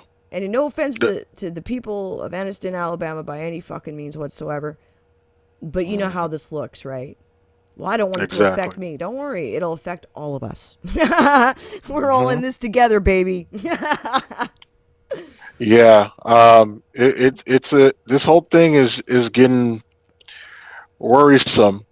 At first for me, I sat back and kind of said, was like, let's see how this plays out. Let's see if it's something that's like a brief scare and then goes away. Right. But like I said, it hasn't, and it's making me, reconsider. Like we were talking earlier about my trip to LA for, Yeah. you know, um, spring break to take the girls to Six Flags. I mean, people still go to theme parks every single day out there. It's not like they just stopped doing it. Um, but it's just, you know, at first we're going to be out there for a few days. Now it's like, do I just do a turnaround trip or do I not go at all? Or just go and just be extremely careful. Right. So that's all running through my head now and thinking about that. But if this keeps going like it is, it's gonna come to a point where there's no matter where you go, there's really no escape. Um, but yeah, like just hearing that, just because I'm thinking about more so my kids than anything. I definitely wouldn't want nothing to happen to them. And Uh-huh. Yeah. um, Because the you schools, would I hate mean, for something like that. Yeah, you would hate for something like this to mess up your plans and make you not want to live life and just say, this is our break, from working hard to going to have fun. But, it's just, like I said, I'm the just kind timing of, is such shit. It really is shit. yeah, it is. It really is. It's like, damn, do this like the end of the year when it's winter and nobody going nowhere shit, you I know? right. But, I mean, but it's a terrible thing to say this, but it is the worst time of year because you have spring break coming up. yeah, kids excited to be out of school for a week, and that's when vacations happen a lot during spring break, Yep. and so it's I'm still debating it, and I haven't came to it yet. Yeah, it's something I am thinking about, It's so if I want to do it or frustrating. not. It's Yeah, it frustrating is because because it's like, you got the kids and you're like, oh well, we were gonna yeah, go you on want a to do something. cruise. Like I have a friend Yeah. that's going on a cruise out of Galveston, and I'm supposed to go next month and see her, and I'm like, dude, are you even gonna have a cruise? And what if Yeah. you get sick? Because a lot of people do get colds all the time right before they're gonna do something. It's spring. Mhm. There's allergies. There's all types of stuff. We're in quote the Mhm. worst flu season, in quite a long time right now, supposedly. And Mhm. what if you're running a fever? They're not gonna let you on the fucking cruise.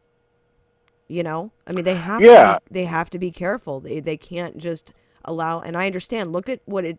They have more cruise liners showing up in Japan right now. This is on the 25th, I believe I read that yesterday. More cruise liners, Mhm. showing more people sick with the corona, and they're infecting everybody because it's just, oh my god, it's a cruise ship. Like it's just bad news bears, Yeah. man. And I talked to my girls about it, so they understand why we may not go. Just like I said, if If you don't do go, it, right. we can always push it to summer and see how things play out to summer. I'm like, if, otherwise we can make it to Arizona. There are plenty of national parks and stuff to go to out here or whatever the case is. But, if we need to push it to summer, I told them, I said, look, if we have to push it to summer, then I'll switch it from Six Flags to Disneyland. So Right. um, we'll see. But I'm not going to shut the door on it yet. Um, and I'm just kind of seeing how it plays out in the next couple of weeks, especially for California, seeing Oh, yeah. Yeah.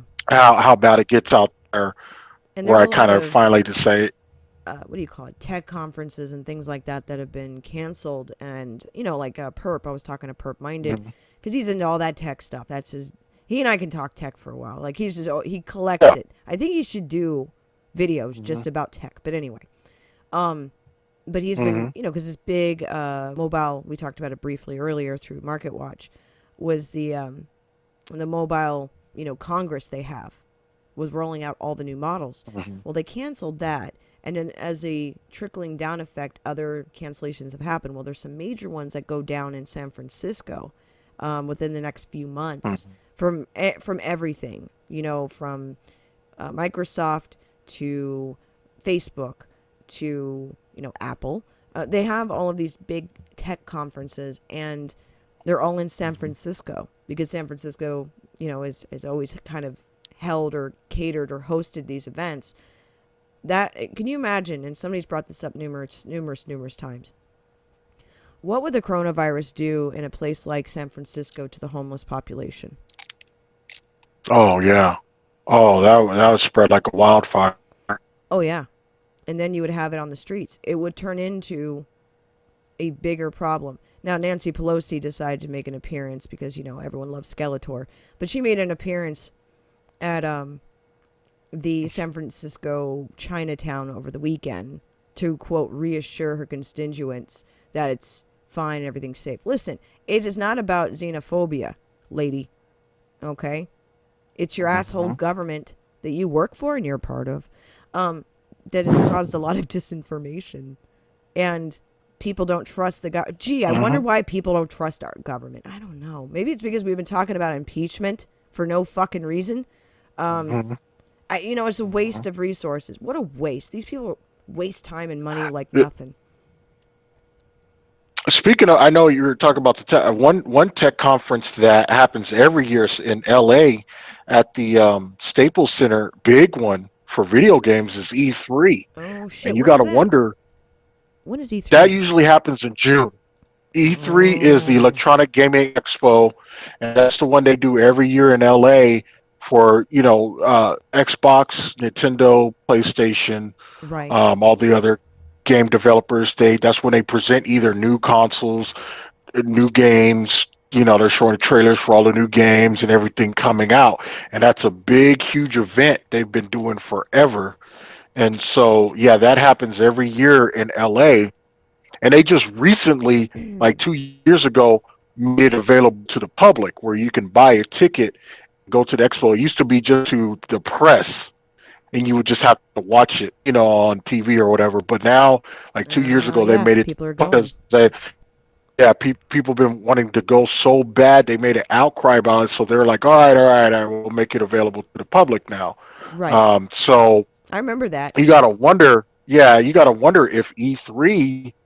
Well, it really depends on how this is in the next few months. But if that gets shut down, then it's really like, because that's a big thing every year, and that it's like the coverage is like almost like 3 or 4 days worth Oh yeah, it's a um big deal because they at have all the E3. Yeah, intros and videos, and I'm about to share an yeah. article with you about that because I was like, I hmm forgot because there's so much stuff going on this year. This is the season for hmm tech conferences. This is from Fortune.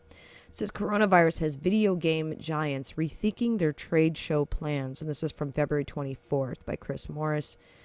It says hmm Sony is becoming increasingly scarce sight at video game conventions after announcing earlier this year that it would once again skip E3. The company behind the PlayStation last week canceled its participation at both the consumer-focused PAX East in Boston and the industry-centric Game Developer Conference in San Francisco, citing the coronavirus concerns. And the article hmm decided to lock me out of it because we want you to pay. I'm gonna look for a continuation of that article real quick. Um, Yeah, yeah. PlayStation. It's nothing new for PlayStation to skip E3 because they this is like the second year in a row they've done it. Yeah. Because they're kind of branching out. They want to do their own thing as far as like when it comes to showing new games and stuff and trailers. But as far as like canceling other events, that's new because they'll at least show up Right. for the other conferences. But E3 is nothing new. They said that like 2 years ago. They want to do their own do their own thing and see how that goes. Kind of step away from E3 for a little bit because usually at E3 and it gives room for like the other.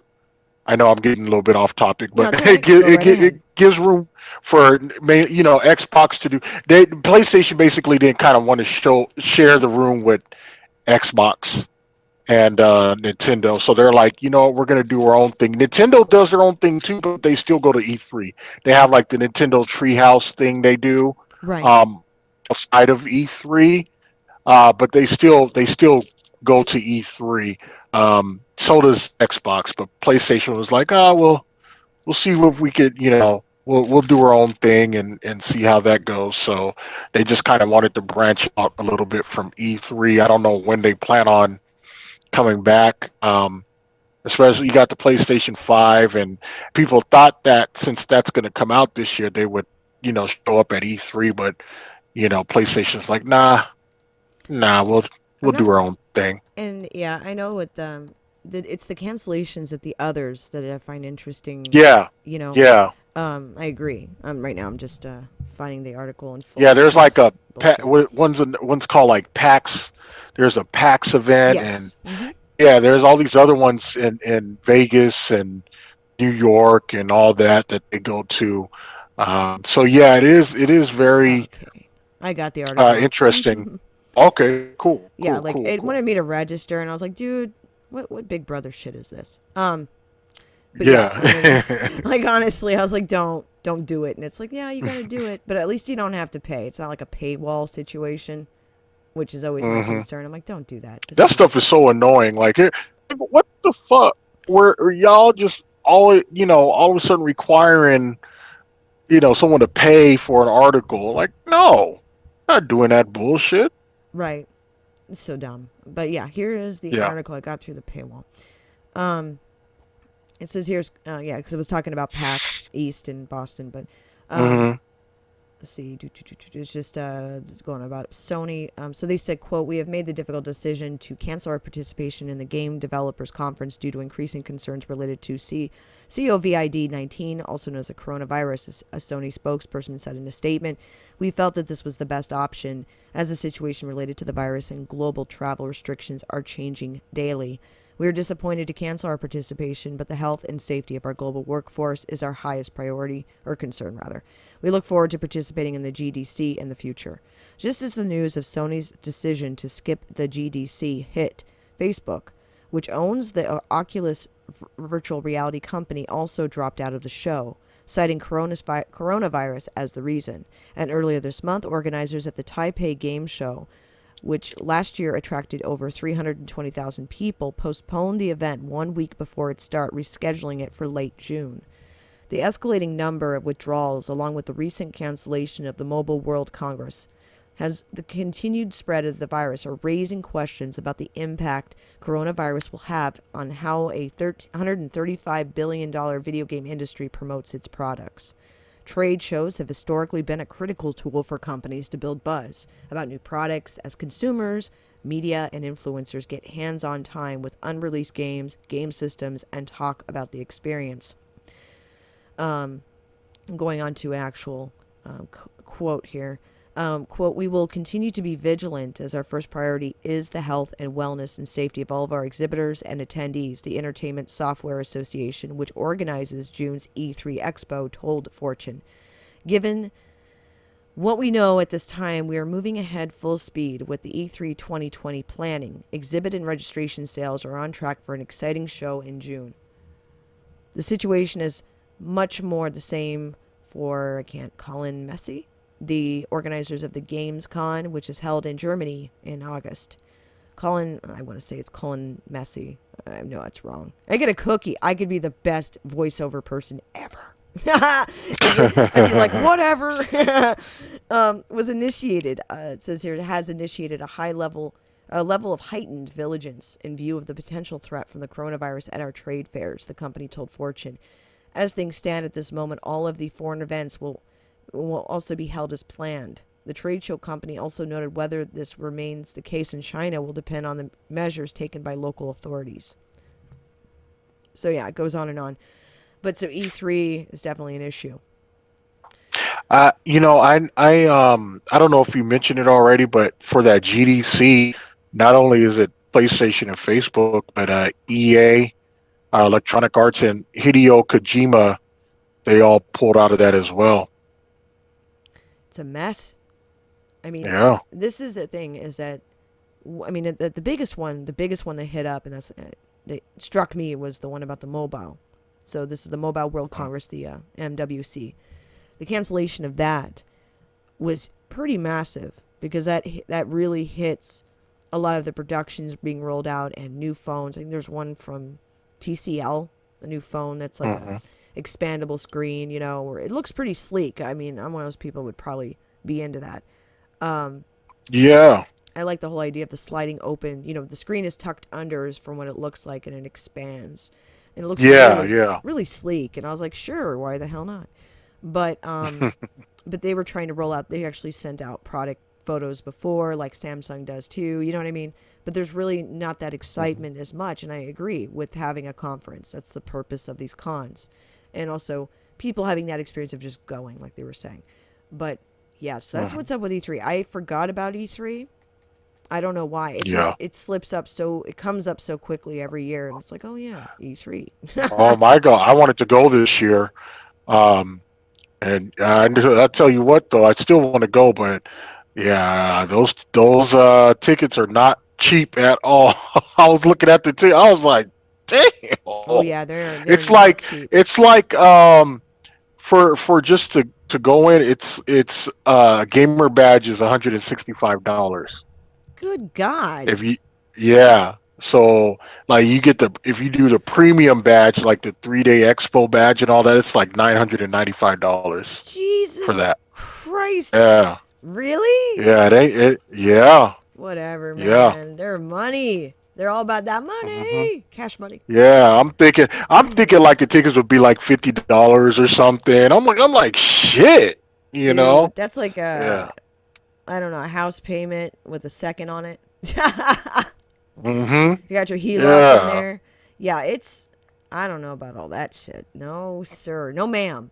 Like, I don't know. Go panhandle. Imagine all the money they're losing, though, when you consider that. Yeah. Because if you know they, Mhm. like, okay, they're not going to be there, you can say, okay, but if you start seeing more and more people fall out, you might as well not have the conference at all because of the costs, you know, of Exactly. holding these things, like, the Comic Cons they have, like, in San Diego and things like that. I know those are another story completely, but as the year goes on, I mean, this is going to Yeah. affect, what do you call it, cruise lines and I mean, for me, I was supposed to go out at the end of the year, like in September, and I'm not going to be going, because it's a conflict I already had a conflict with scheduling, but, even if it was closer, like right now, I'm debating going to Galveston.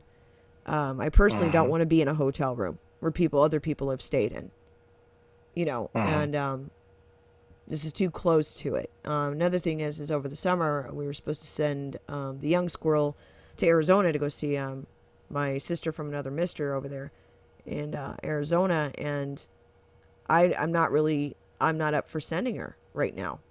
Mhm. I'm worried about safety. I'm worried about cleanliness. Um, there's just unfortunately, despite popular belief, airliners are a bit of a petri dish. Um, Mhm. just like anything Yep. else, where there's a mass amount of people, whether that's a mall, a train, a commercial airliner, you go into the grocery Mhm. store, you're subjecting yourself to a lot of different things. Now, I don't think people should get like agoraphobia or some shit and stay in their house all day, but you just have to pick and choose, where you place yourself. And for me, I don't really think I want to put my kid on a plane if this shit's going around. Because if she ends up getting Well, sick, yeah. Yeah, I know one thing. If they start shutting down major sports events, that's when you know it's time to panic. Mm-hmm. Oh yeah, like in Italy, they canceled a lot of the footballer games. Like their Hmm. football in Italy canceled. What? Hmm. Oh my, and so Yeah. Japan is still having some events like baseball and things like that, but it's without. It's only the teams. So like they're Mm-hmm. closing it off. They're just recording it and playing it for TV purposes. Because you got to keep the stadium happy. But people are not able to attend the games just because of safety Hmm. reasons, which is smart. At least they're doing that. But even this, having massive groups of people, especially athletes. And the other thing that we were talking about earlier, Rich, is the Olympics. Hmm. I mean, the Olympics in Japan this year are going to start in And July. it'll be unfortunate if they have to show. Because I was looking at, like, before all this stuff came out, like all the stuff they were planning for the Olympics in Tokyo. It looked pretty cool. Like all the stuff they were planning, and it's going to be sad if they're not going to be able to do it. It's going to be real unfortunate, um, for them to not be able to host the Olympics, because of this. But yeah, if they shut that down, it's like, okay, this stuff is no joke.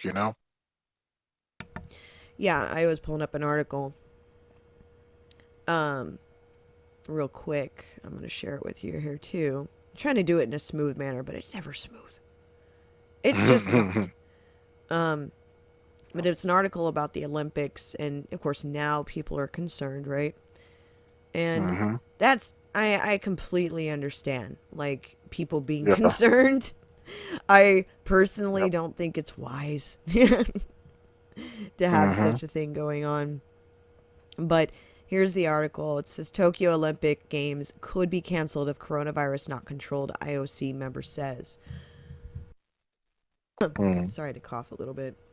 Don't you hate it when you have a tickle in your throat? My God. Oh, you're good. Yeah.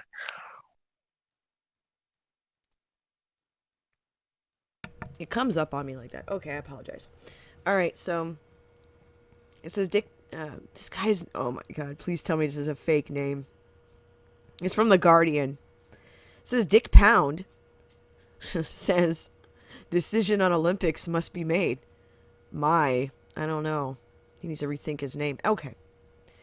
So it says the J League football matches have been canceled until March 15th. So we're going to scroll here. Growing concern over the impact of the coronavirus on the Olympic Games after new cases in Japan were confirmed, and the domestic top flight football competition was called off until next month. A senior member of the International Olympic Committee said outright cancellation of the Games, rather than postponement or relocation, would be likely if the disease proved too dangerous for the event, which is scheduled to start on the 24th of July. Um, this guy's name is Dick Pound. Anyway, Dick Pound, a former Canadian swimming champion who has been on the IOC since 1978, estimated that there is a 3-month window, perhaps a two-month one, to decide the fate of the Tokyo Games, meaning a decision could be put off until late May. Quote, in and around that time, I'd say folks are going to have to ask, is this under sufficient control that we can be confident about going to Tokyo or not? Pound told the Associated Press. As the games draw near, he said a lot of things have to start happening. You've got to start ramping up your security, your food, the Olympic Village, the hotels. The media folks will be in there building their studios. If the IOC decides that the games cannot go forward as scheduled in Tokyo, you're probably looking at a cancellation, he said. 3 new coronaviruses were confirmed on Tuesday among users of the same gym in Chiba. The city just north of Tokyo is scheduled to host the Olympic taekwondo, fencing, wrestling, and surfing, as well as 4 other Paralympic events. Sporting events across Japan have already been called off due to the outbreak. All J League football has been postponed until the 15th of March, the biggest disruption of the professional game in Japan since the 2011 earthquake and tsunami. The South African under-23 team has also pulled out of a friendly due to be played against the Japan in Kyoto on Thursday while training for 80,000 Olympic volunteers, which was due to begin on the 22nd of February, has also been delayed for 2 months. In addition to professional sport, numerous local competitions, inter-school matches, and martial art tournaments have been postponed or axed. This Sunday's Tokyo Marathon will feature only a few hundred elite athletes, with nearly 38,000 entrants told they cannot run. The viral outbreak that began in China 2 months ago has infected more than 80,000 people globally and killed over 2,700, the vast majority of them in China. But the virus has gained a foothold in South Korea, the Middle East, and Europe, raising fears of a pandemic. Japan itself has reported 4 deaths. This goes on and on. So yeah, I do think the last time the Olympic Games was canceled was during World War I and World War II. They were almost canceled during the Zika virus incident back when the Olympics were being held in Rio, but they ended up saying it's not that big of a deal, and we got this under control, and they went ahead and had them. It was fine, even though Rio's got its own set of problems. Anyway, I digress. But as far as the actual cancellation for a disease like this, like any kind of infection or viral infection, historically has never happened. It's usually been war.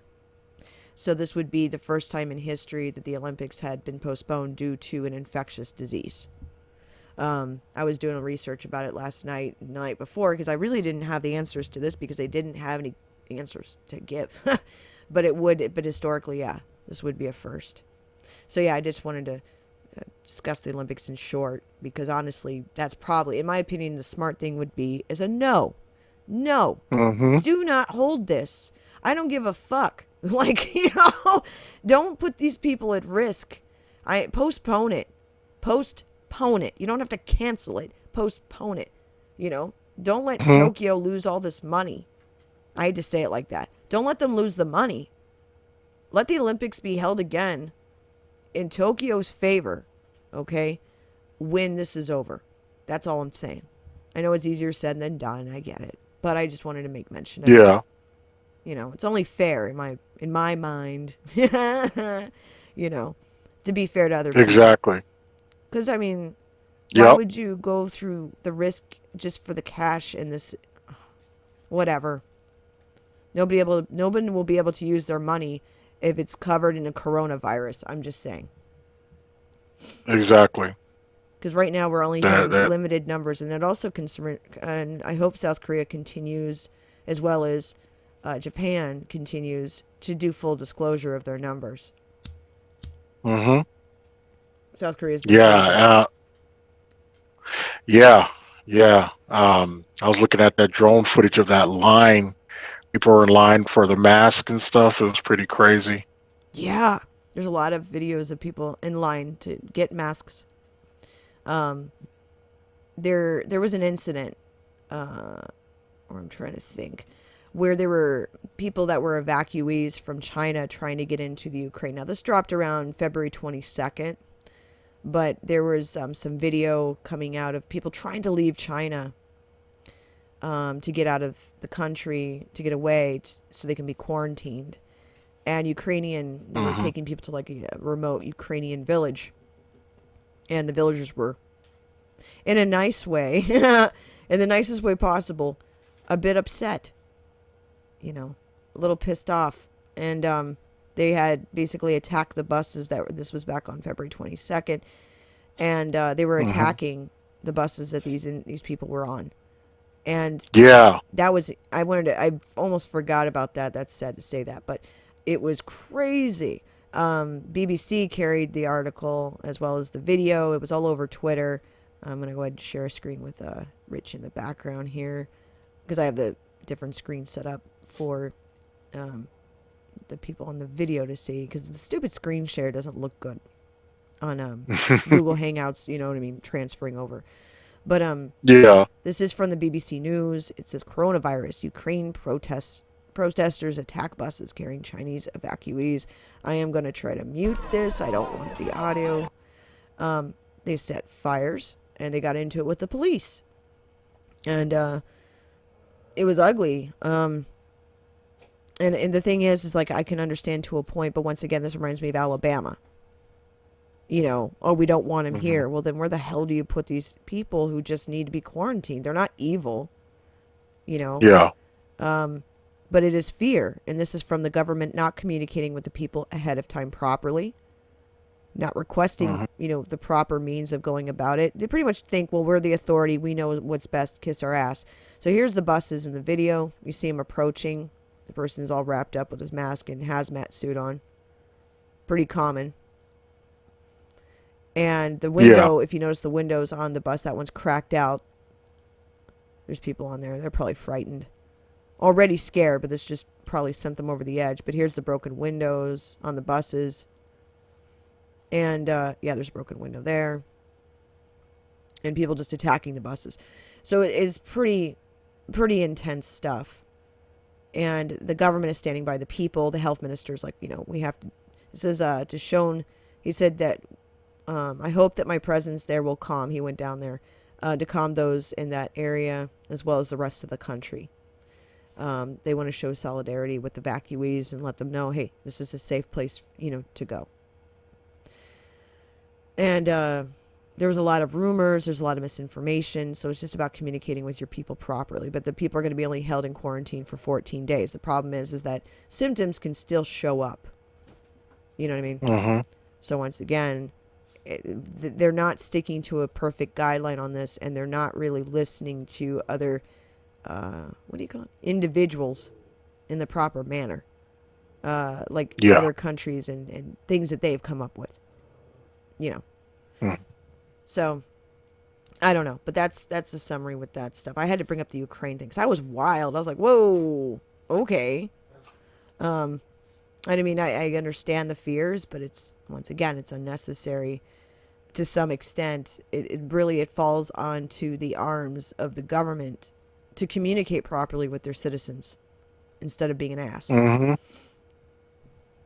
Um, Yeah, yeah, and it's sad to see that it's like this chaos. You see the attacking the buses and stuff. It's just craziness. absolutely, absolutely. I mean, China's not going to be honest. I don't know why people expect them to Hmm. be. I don't get it. Maybe they just like to pretend that Tiananmen Square didn't happen, just like the Chinese government. I don't know. But they just want to trust them. And I'm like, how? I don't believe that. No. Hmm. I'm glad I have freedom of speech. Jackie Chan. I enjoy my freedom of speech. And without our freedom of speech, there's no checks and balances. If you only Yeah. have one voice speaking all this bullshit and you have no opposition to that, that is dangerous. In a world full of tyrants and people motivated by money and capitalism for their own egocentric means, capitalism isn't the devil, it's the humans behind it. It's the intent, Yep. you know? So, whatever China's government is, I think it's like a hybrid of communism. It's like their own special mutation of a capitalistic communism. And I'll say this, I don't think any of the people of Wuhan give a fuck about their citizenship point system. Hmm. I'm sure by now they've Facts. burned them. And also I wanted to point out, there was an article, and I always wanted, this is the last thing I wanted to talk about really, to be honest, because it bothered me. Hmm. I mentioned last week in the roundtable, and I had talked to Brian about this, I've talked to you a bit about this too, is in the Chinese media, most of the victims we heard about or saw were Hmm. adults or older people. And they were like 70s, 60s, maybe 40s. They were considered older people. They never really had any cases of children, for the exception of a couple where they were newborn babies and the parent got it and they gave it to the child, but there was no fatalities related to it in their media. Wink, wink, nudge, nudge, right? Hmm. And there was video that you and I have talked about and looked at together, as well as Yeah. Brian, that this is not the case. There are victims, there are children that were in China, but China was keeping it on the DL. Okay? And Hmm. there's a reason for that. For people who are not familiar with China's government, they have policies about children. And I'm looking it up, the most current one, so I can read it. It is China's two-child policy. Okay? It basically it was to help with the aging population there in China. So people are allowed, because before it was a one child policy in China. Now it's a two, and it was effective back in January 1st of 2016 that they could have two children instead of just one. Okay. Yeah. So this two-child policy, basically they're saying that you cannot have any children past that. So if you are pregnant with your third, you either have an abortion or you give it up for adoption. So there's really, you're not allowed to keep that third child. So usually they enforce birth control, like they have community managers that harass the neighbors. Like, they police themselves. It's quite, because they get benefits from being communist, like party favors, if you know what I mean. Without it being a pun, that makes sense. So what we've seen in the media is that they bought into this, that the children weren't being affected. But there was a sign, and I'm going to look for this photograph that was taken, and this is early on when the internet hadn't been shut down yet in Wuhan, and the country hadn't gone under some kind of internet blockade, in a sense, outside of the country, in certain areas, especially Wuhan, and the Hubei province too. There was a sign that was hung up in Wuhan that said on the sign, the two-child policy is no longer in effect in Wuhan. And this was early on, like I would say early to mid-January when this photo leaked. So I imagine it was probably more getting close to, maybe probably early January for them then, based on delays, This is before the internet lockdown. I thought, why the hell? I said to Squirrel, and I brought this up to several people because I was pretty stunned by that.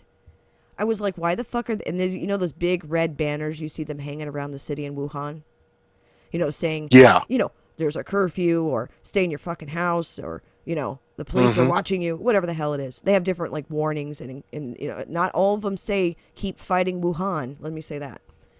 But on this one sign, it said the two-child policy is no longer in effect for Wuhan. And I thought, why were they saying this other than the fact that children are being affected, correct? What else would you put up that fucking sign? Exactly. So there was no video, no photos, and no discussion of children becoming ill and dying from it. Okay? And I thought that's a little odd. So the videos that have been leaked out, there's a lot of people need to understand. There's quite a few articles. I will put a lot of links in the description box, which I heavily encourage. If you have a question about what anything I've said here, instead of arguing with me, just check in the description box. Then we can argue. Exactly. Let's go for it then, But there's evidence. There was this video. I'm not posting the links to that stuff. It's very disturbing. Of these children, basically having died from the disease. And we talked about this last week. All three of those children being deceased, being thrown into a body bag altogether. And that's one easy way of getting around admitting that there's children deaths when you don't have to acknowledge it. And people within the party are going to police themselves. So exactly. People don't understand. Also, they were arguing, well, they're not wearing hazmat suits. This probably isn't related and blah, blah, blah. And I noticed there was a lot of trolls there. That's because China has their own set of trolls to, quote, get rid of the rumor spreaders. And we all know what they like to do to rumor spreaders, don't we? Exactly. Because, the first 8 doctors that blew the whistle about this virus back in December were, quote, arrested for rumor spreading. And they all, 2 of them died from the disease. One of which actually made the U.S. media all over the place. Anyway, so it seems like anytime someone tries to expose what's going on, something happens to them. But that's been going on forever. When it comes to different subjects, people get shut up real quick. Absolutely. So with this child thing, right? The media, there was an article, and I'm going to try to pull this up here because I do have it saved, because it buys into this narrative that it's not affecting children as strongly as an older adult.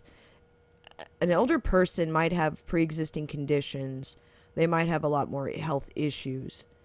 But in some of the cases, it's purely because they're older. Their immune systems are not as strong, as a, let's say, a healthy individual or whatever the hell they want to call it. I don't know. I'm going to pull up the article here. I found it and I read it and I thought, this seems like a load of shit. I say that with love, kind of. And it was an article from the Texas Public Radio. But I've seen repeated articles like this. But I wonder at the same time if it's a tongue-in-cheek thing where they're like, well, interestingly, it's not affecting kids. You know. And I kind of wonder if that's what they're doing, is doing that. I hope for them that that's the case. But this is from Texas Public Radio. I'm going to share the screen with you again. Sorry about that, Rich. No, you're good. The article title is Coronavirus is Contagious, but kids seem less vulnerable so far. And I argue they're not less vulnerable. They never have been. I believe that the Chinese government's hidden that information from its own people, because the truth is, when the people are so angry in Wuhan, there's so much, absolute devastation. I'm sure there are families like gone from this, without a doubt. They're not going to tell the general public that it's wiping out children too, because you have a country where you have a two-child policy, and maybe in some cases some people have been sterilized and can't have children again. When you lose everything, people lose it. So they're trying their best to keep this propaganda going, that there is no fucking kids being affected, and I argue that's crap. So this is by Allison Aubrey, sure, February 20th of this year. So as the case count of coronavirus infections continue to rise in China, the number of reported infections among children is remarkably low. Oh my. It says, quote, we're seeing about 75,000 total cases at this point, but the literature is only reporting 100 or so pediatric cases. A pediatric infectious disease expert, Terry Lynn Stillwell, says. She's an expert at the Mott Children's Hospital at the University of Michigan. It's possible that many more children are infected but don't get sick enough to seek medical treatment. It's also possible that some infected children may develop no symptoms at all. Quote, so far it appears that more than 80% of the infections are pretty mild, so more severe than no more severe than the common cold, said Cody Messenger, an infectious disease expert and professor of pediatrics at Tufts, what a name, University School of Medicine. He goes on to say, and children appear to have even milder infections than adults, Messenger says. This is based on preliminary data from China. He points to the findings of a small study published in JAMA. Researchers in Wuhan, China, identified 9 hospitalized infants who had been diagnosed with COVID-19 after being infected by a family member. They ranged in age from 1 month to 11 months old. The researchers documented their symptoms. They found that 4 of the infants had fevers and 2 developed a cough. It was very mild illness, Messenger says. None of the infants had any severe complications. So far, it seems that the new virus is more likely to affect older adults, particularly people with chronic health problems. And those who have died from the virus in China tend to be older, with an average age in their 70s. Huh, interesting. Now keep in mind, as this goes on, I don't want to keep going. This is all shit. So what people have to understand is that these doctors can only go based off the information that are being given. The truth is I still stand by what I say. I believe it's controlled. But it says kids seem less vulnerable so far. And that's bullshit. Thanks to China, not because of our doctors. Their controlled state is what the problem is. Just like Iran. In Iran, there is going back to the children, this is part of the last bit for me, I guess, is with the kids. There is a video which I'm not sharing for tasteful reasons, but it should be mentioned out of respect for the message that they're trying to push out there from the Iranian people, is that the video was of a handful of young children suffering from the coronavirus in hospitals in Iran, not on breathing machines. Yeah, it looked like at first very similar to other stuff that I had seen of victims that were suffering with corona, meaning more severe, like when you get into the respiratory. And it's a concern because the video came from a reliable source on Twitter, and I saw it circulate a little bit, but obviously it's horrifying, it's upsetting, and, you're always going to get somebody who says, how do we know for sure? Well, I guess you need the kids dumped on your doorstep, right? You have to just take it with a grain of salt and go, China's lied, Iran has lied. They are regimes, they are not governments in the same context that we think we have. They're going to play down their numbers. The people are not, the fact is in Iran, am I surprised it spread the way it has in the city? No, I'm not. Because in their culture, they have a lot of customs where kissing on the cheeks and attending mosques together, attending large functions together.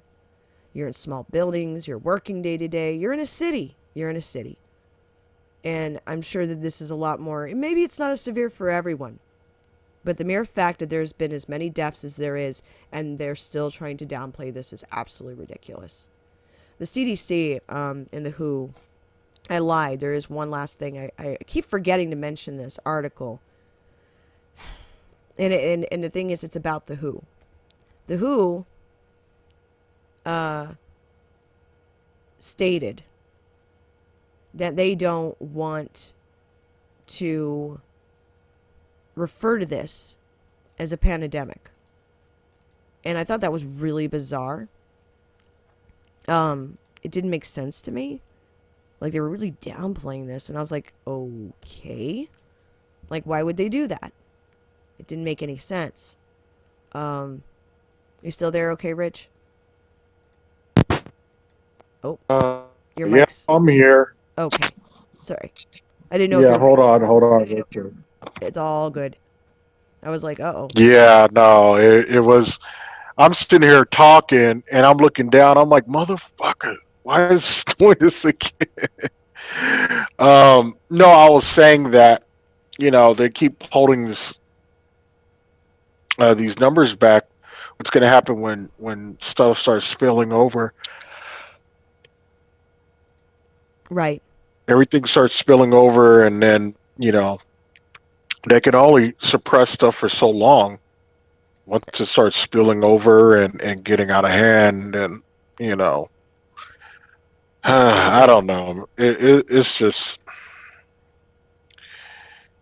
the chaos. Something tells me that it's just going to go crazy. I truly hope I'm wrong. I want to be wrong, Right. but I don't know. If this keeps going the way it is, it's going to be some real life chaos going on. Yeah. And then with the WHO, this is the last point I want to make, because somebody caught this, and I can't remember where I saw it right now. But I was looking around, and I was kind of putting two to two together, because I couldn't figure out why the hell the WHO would change suddenly because of the coronavirus, oddly enough. Who knew?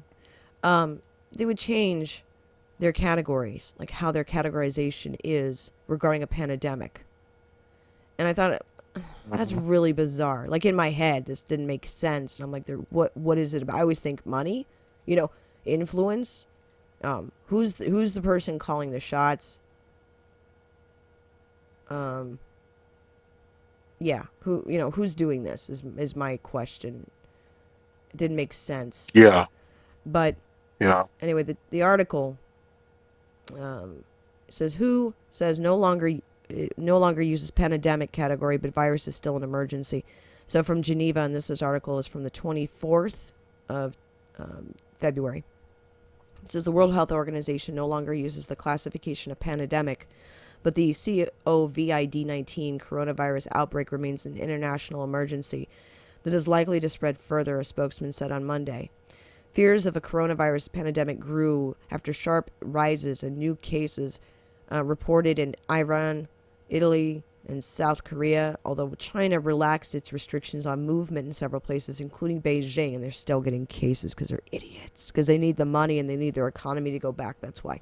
Okay, the Geneva based WHO declared in 2009 the H1N1 swine flu outbreak a pandemic, which turned out to be mild, leading to some criticism after pharmaceutical companies rushed development of vaccine and drugs. That's just money. The WHO declared the novel coronavirus that emerged in Wuhan, China in December a public health emergency of international concern, known as a PHEIC, on January 30th. The designation, which remains in place, was aimed at helping countries with weaker health systems shore up their defenses, especially in Africa. Since the virus has spread, more than 77,000 known infections in China, including 2,445 deaths and 1,769 cases and 17 deaths in 28 other countries. The latest WHO figures show South Korea, Japan, and Italy are experiencing the largest outbreaks. Well, that's increasing in Iran now. Wow. So what they said here, quote, is, there is no official category for a pandemic, the WHO spokesman said. For the sake of classification, the WHO does not use the old system of 6 phases that ranged from phase 1, no reports on animal influenza causing human infections, to phase 6, a pandemic, that some people may be familiar with from the H1N1 in 2009, he said. So basically they're going on and on about their fucking versions of reality, and I thought that's still bullshit. It's downplaying it. So then somebody brought this article up, and it's from Quartz. It was written in June 29, 2017. It says the World Bank's pandemic bonds are designed so investors pay in the event of an outbreak. So as you scroll here, when the Ebola epidemic broke out in West Africa in 2014, it took several months to get large amounts of money, around $100 million, to the countries that needed it, according to the World Bank. In time, thousands of people died. In an effort to fight the next pandemic faster, the World Bank had turned to global financial markets, including $425 million in pandemic bonds and related derivatives, to pay for emergency relief. The money raised compromises the bulk of $500 million pandemic emergency financial facility that will provide funds for poor countries in case of outbreaks of infectious diseases over the next 5 years. The bonds are designed to transfer the risk of health crisis in low-income countries to the global financial markets. World Bank President Jim Yong Kim said this will help move away from the cycle of panic and neglect that is often characterized in recent pandemics. Hang on to this. This is the important part of the article. The pandemic bonds work like this. Investors buy the bonds and receive regular coupon payments in return. If there is an outbreak of the disease, the investors don't get their initial money back. There are 2 varieties of debt, both scheduled to mature in July 2020. The first bond raised $225 million and features an interest rate of around 7% payout on the bond. Payout on the bond is suspended if there's an outbreak of new influenza viruses or corona like SARS or MERS. The second, riskier bond raised $95 million at an interest rate of 11%. This bond keeps investors' money if there's an outbreak of coronavirus, filovirus, Rift Valley fever, and Congo stuff here with the hermetic fever. The World Bank also issued $105 million in wrap derivatives that work in a similar way. So the bonds are going to be fucking maturing in July. Wow. And I was like, Wow. so if they don't claim it to be a pandemic, they don't have to pay out.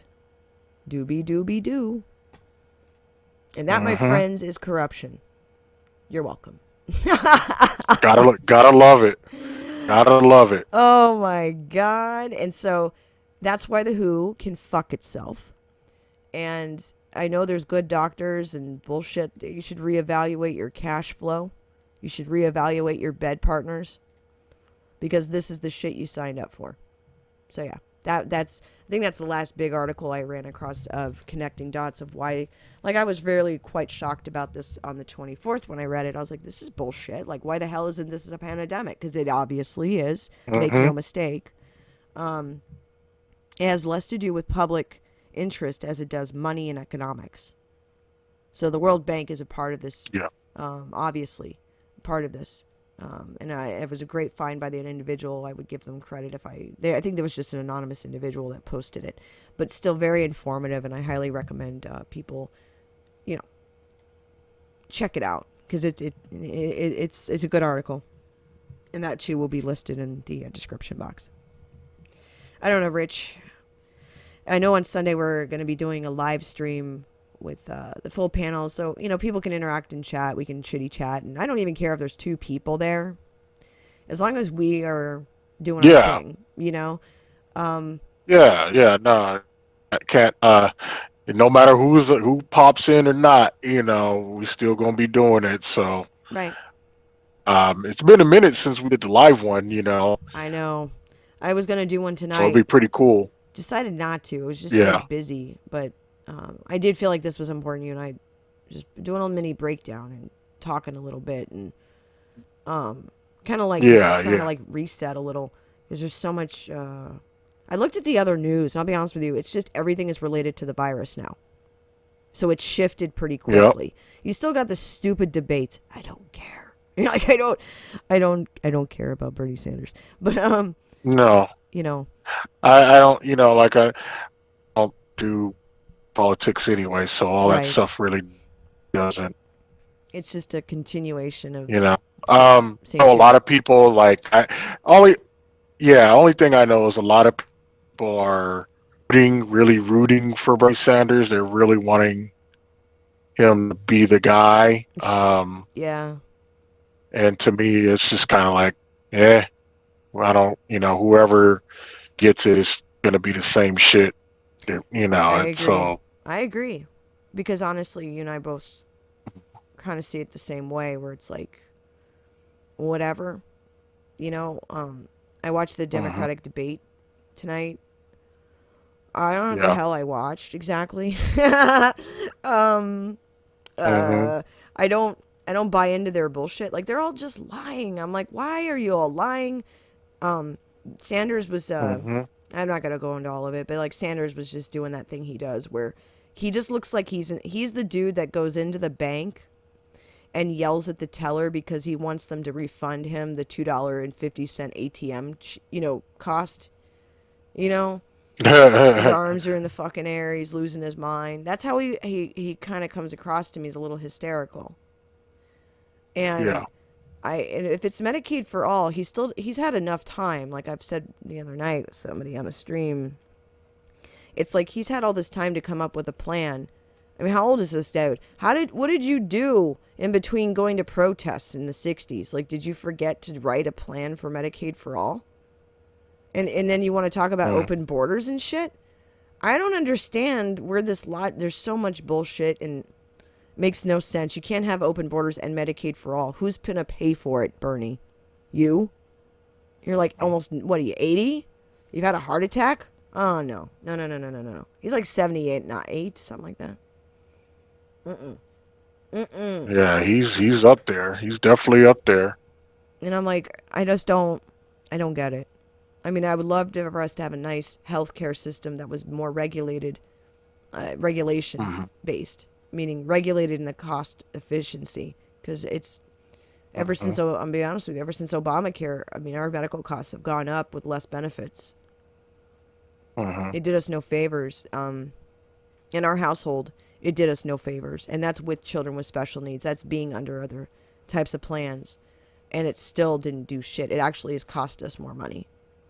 Like, Yeah. I don't feel like I feel like our costs in general have gone up. Dental is absolutely out of control. hmm And vision has gone to shit too. It used to be really good, and I think now it's just bottomed out. They have all these extra costs to things that you're like, what the fuck? That wasn't there before, like 2 years ago or 3 years Yeah. ago. Every year it seems like there's more costs that are on top of costs, and Yep. I don't know. So I don't know what Bernie's doing. He's kind of drunk at the wheel. And the support of him is I understand people's support, but being an asshole to me is not going to change my mind. And if you want to support him, you go right ahead. You support your candidate, but I'm still going to talk my shit. That's the way it goes because everyone's Yeah. full of shit for me. you know, hmm I'm going to make fun of everybody. But I don't know, Rich. Yeah. What do you have planned for the week? Anything fun? Videos popping off? Uh, yeah. Of course, you guys all know U.N.D. Gamer Die. Twitter and YouTube.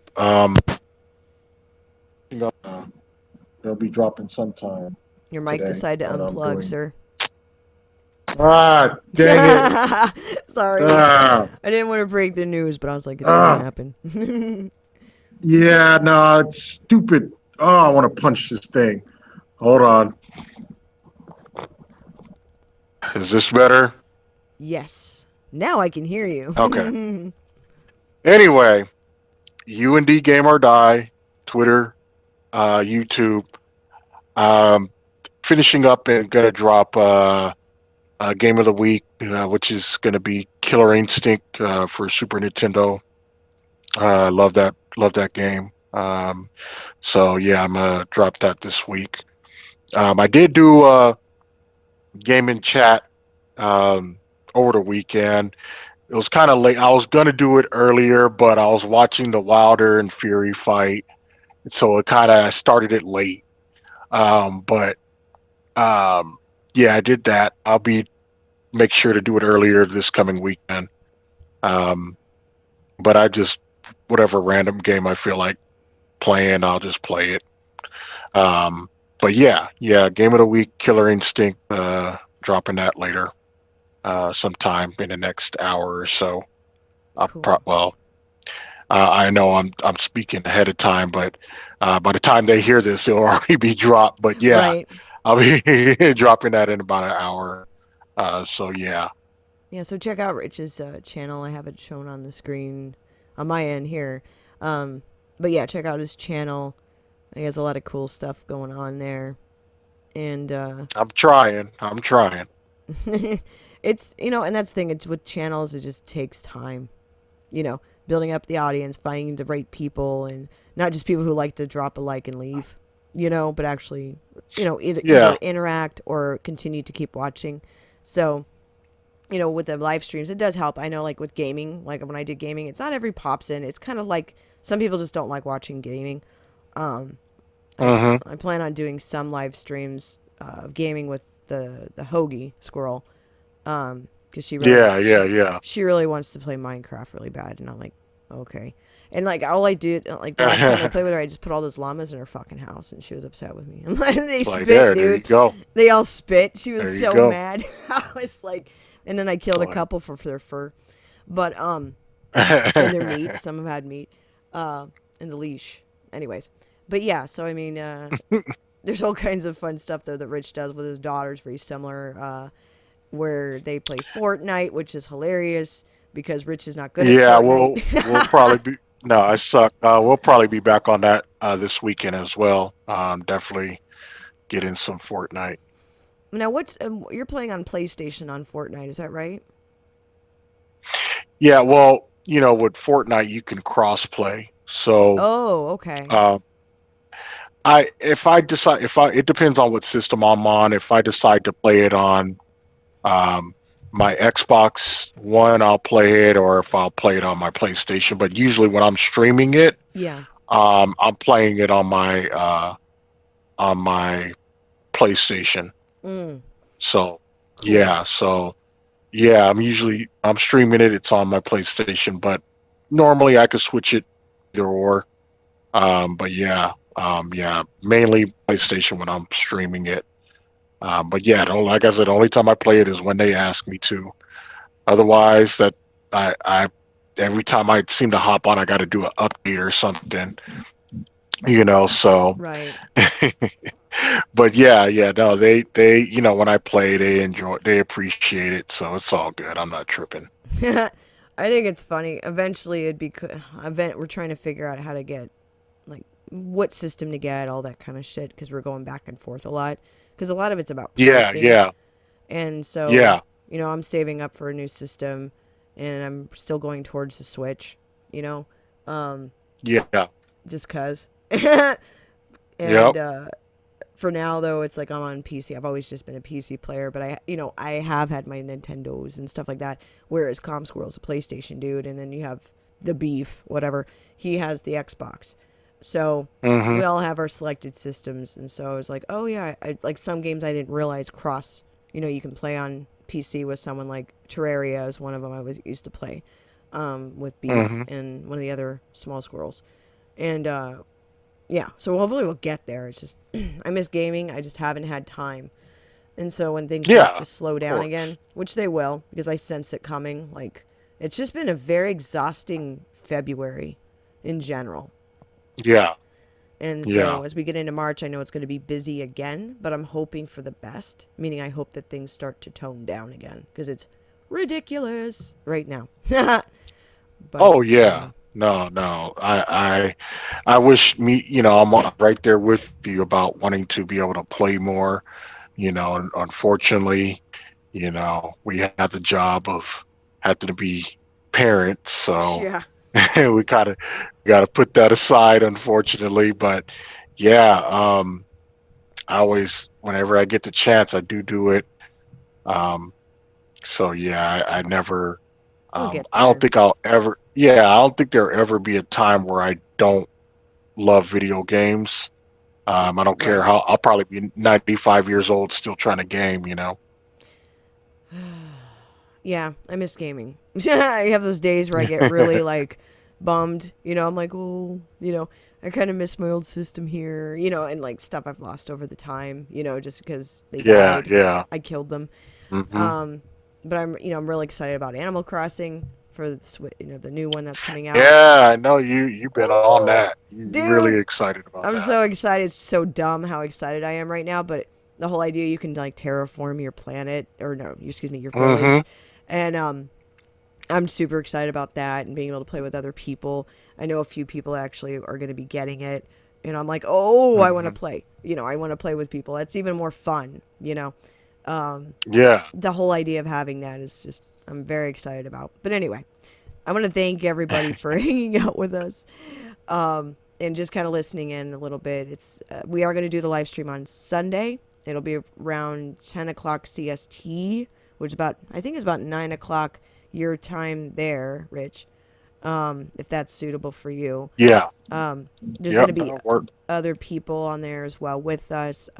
From what I understand, PB Pop Culture will be popping in there, as well as I think LB will be. We'll see.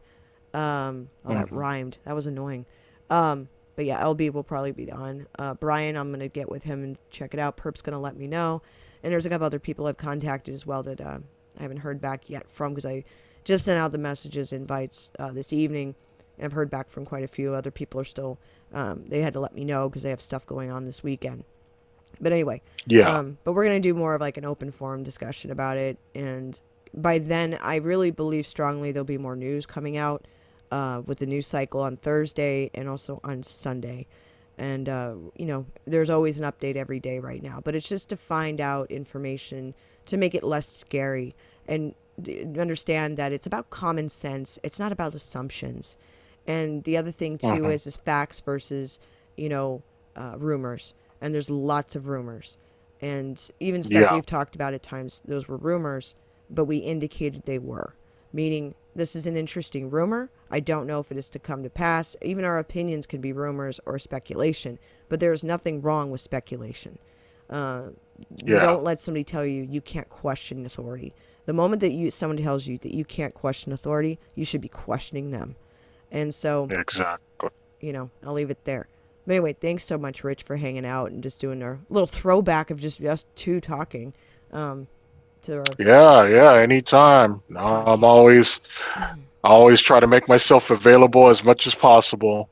I know, and I know it's been like weird too with trying to get on in game and finding time to. And I missed like a couple of your gaming streams because I was like, shit, I was either in the middle of something else or didn't even know that it popped up because usually my Yeah, notifications yeah, yeah. My notifications usually work, but I've noticed it's been kind of screwy. Like it does this for everybody, but for me, I usually get them about maybe 10 minutes into your, whatever stream, or if you haven't put out a tweet or something, it'll let me know.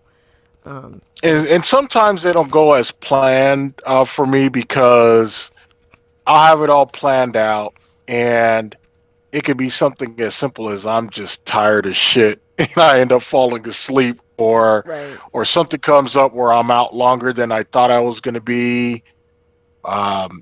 So I try my best to avoid those situations. Some situations just happen no matter what. Right. Um, but I try to stick, and that's why I don't like to have a schedule when it comes to when I do it. Because if I say, yeah, every Saturday night, 7 o'clock, and then, it doesn't happen, I don't like, I just kind of, it'll be kind of like the day of, if I sense like, okay, I think I'll be free tonight. Okay, let me go ahead and, Right. Mm-hmm. tweet it out or whatever. Yeah, but I don't like to put a schedule out and then not be able to meet that schedule. So that's why That's it's kind of spontaneous with me right. when it comes to when I do it. If I don't tweet out anything, that usually I'm pretty much not gonna do it that day. But I usually try to do it, tweet it out earlier in the day. Hey, I'm gonna do a game and chat or whatever. And you can So also sometimes you can also pre-schedule them, you know, yeah, which is yeah, helpful. Um, it's hmm just finding the time once again, like you were saying, especially when you have kids and other stuff going on in the real life type world there. But hmm anyway, thanks again, Rich, and thank you to everybody who's been listening and hanging out with us. And there will be that live stream on God, it feels like forever, but it'll be on Sunday, the 1st of March in the evening. I already have it pre-scheduled, so I guess I'll have a link pop up somewhere on the screen. We'll be fancy and all like dynamic about it. But check out Rich's channel as well. He always pops off that video game of the week video, usually around Tuesday or Wednesday. It's one of those hmm things where sometimes the weeks catch up to us, especially when we have other stuff going on. So we're yeah. not professional.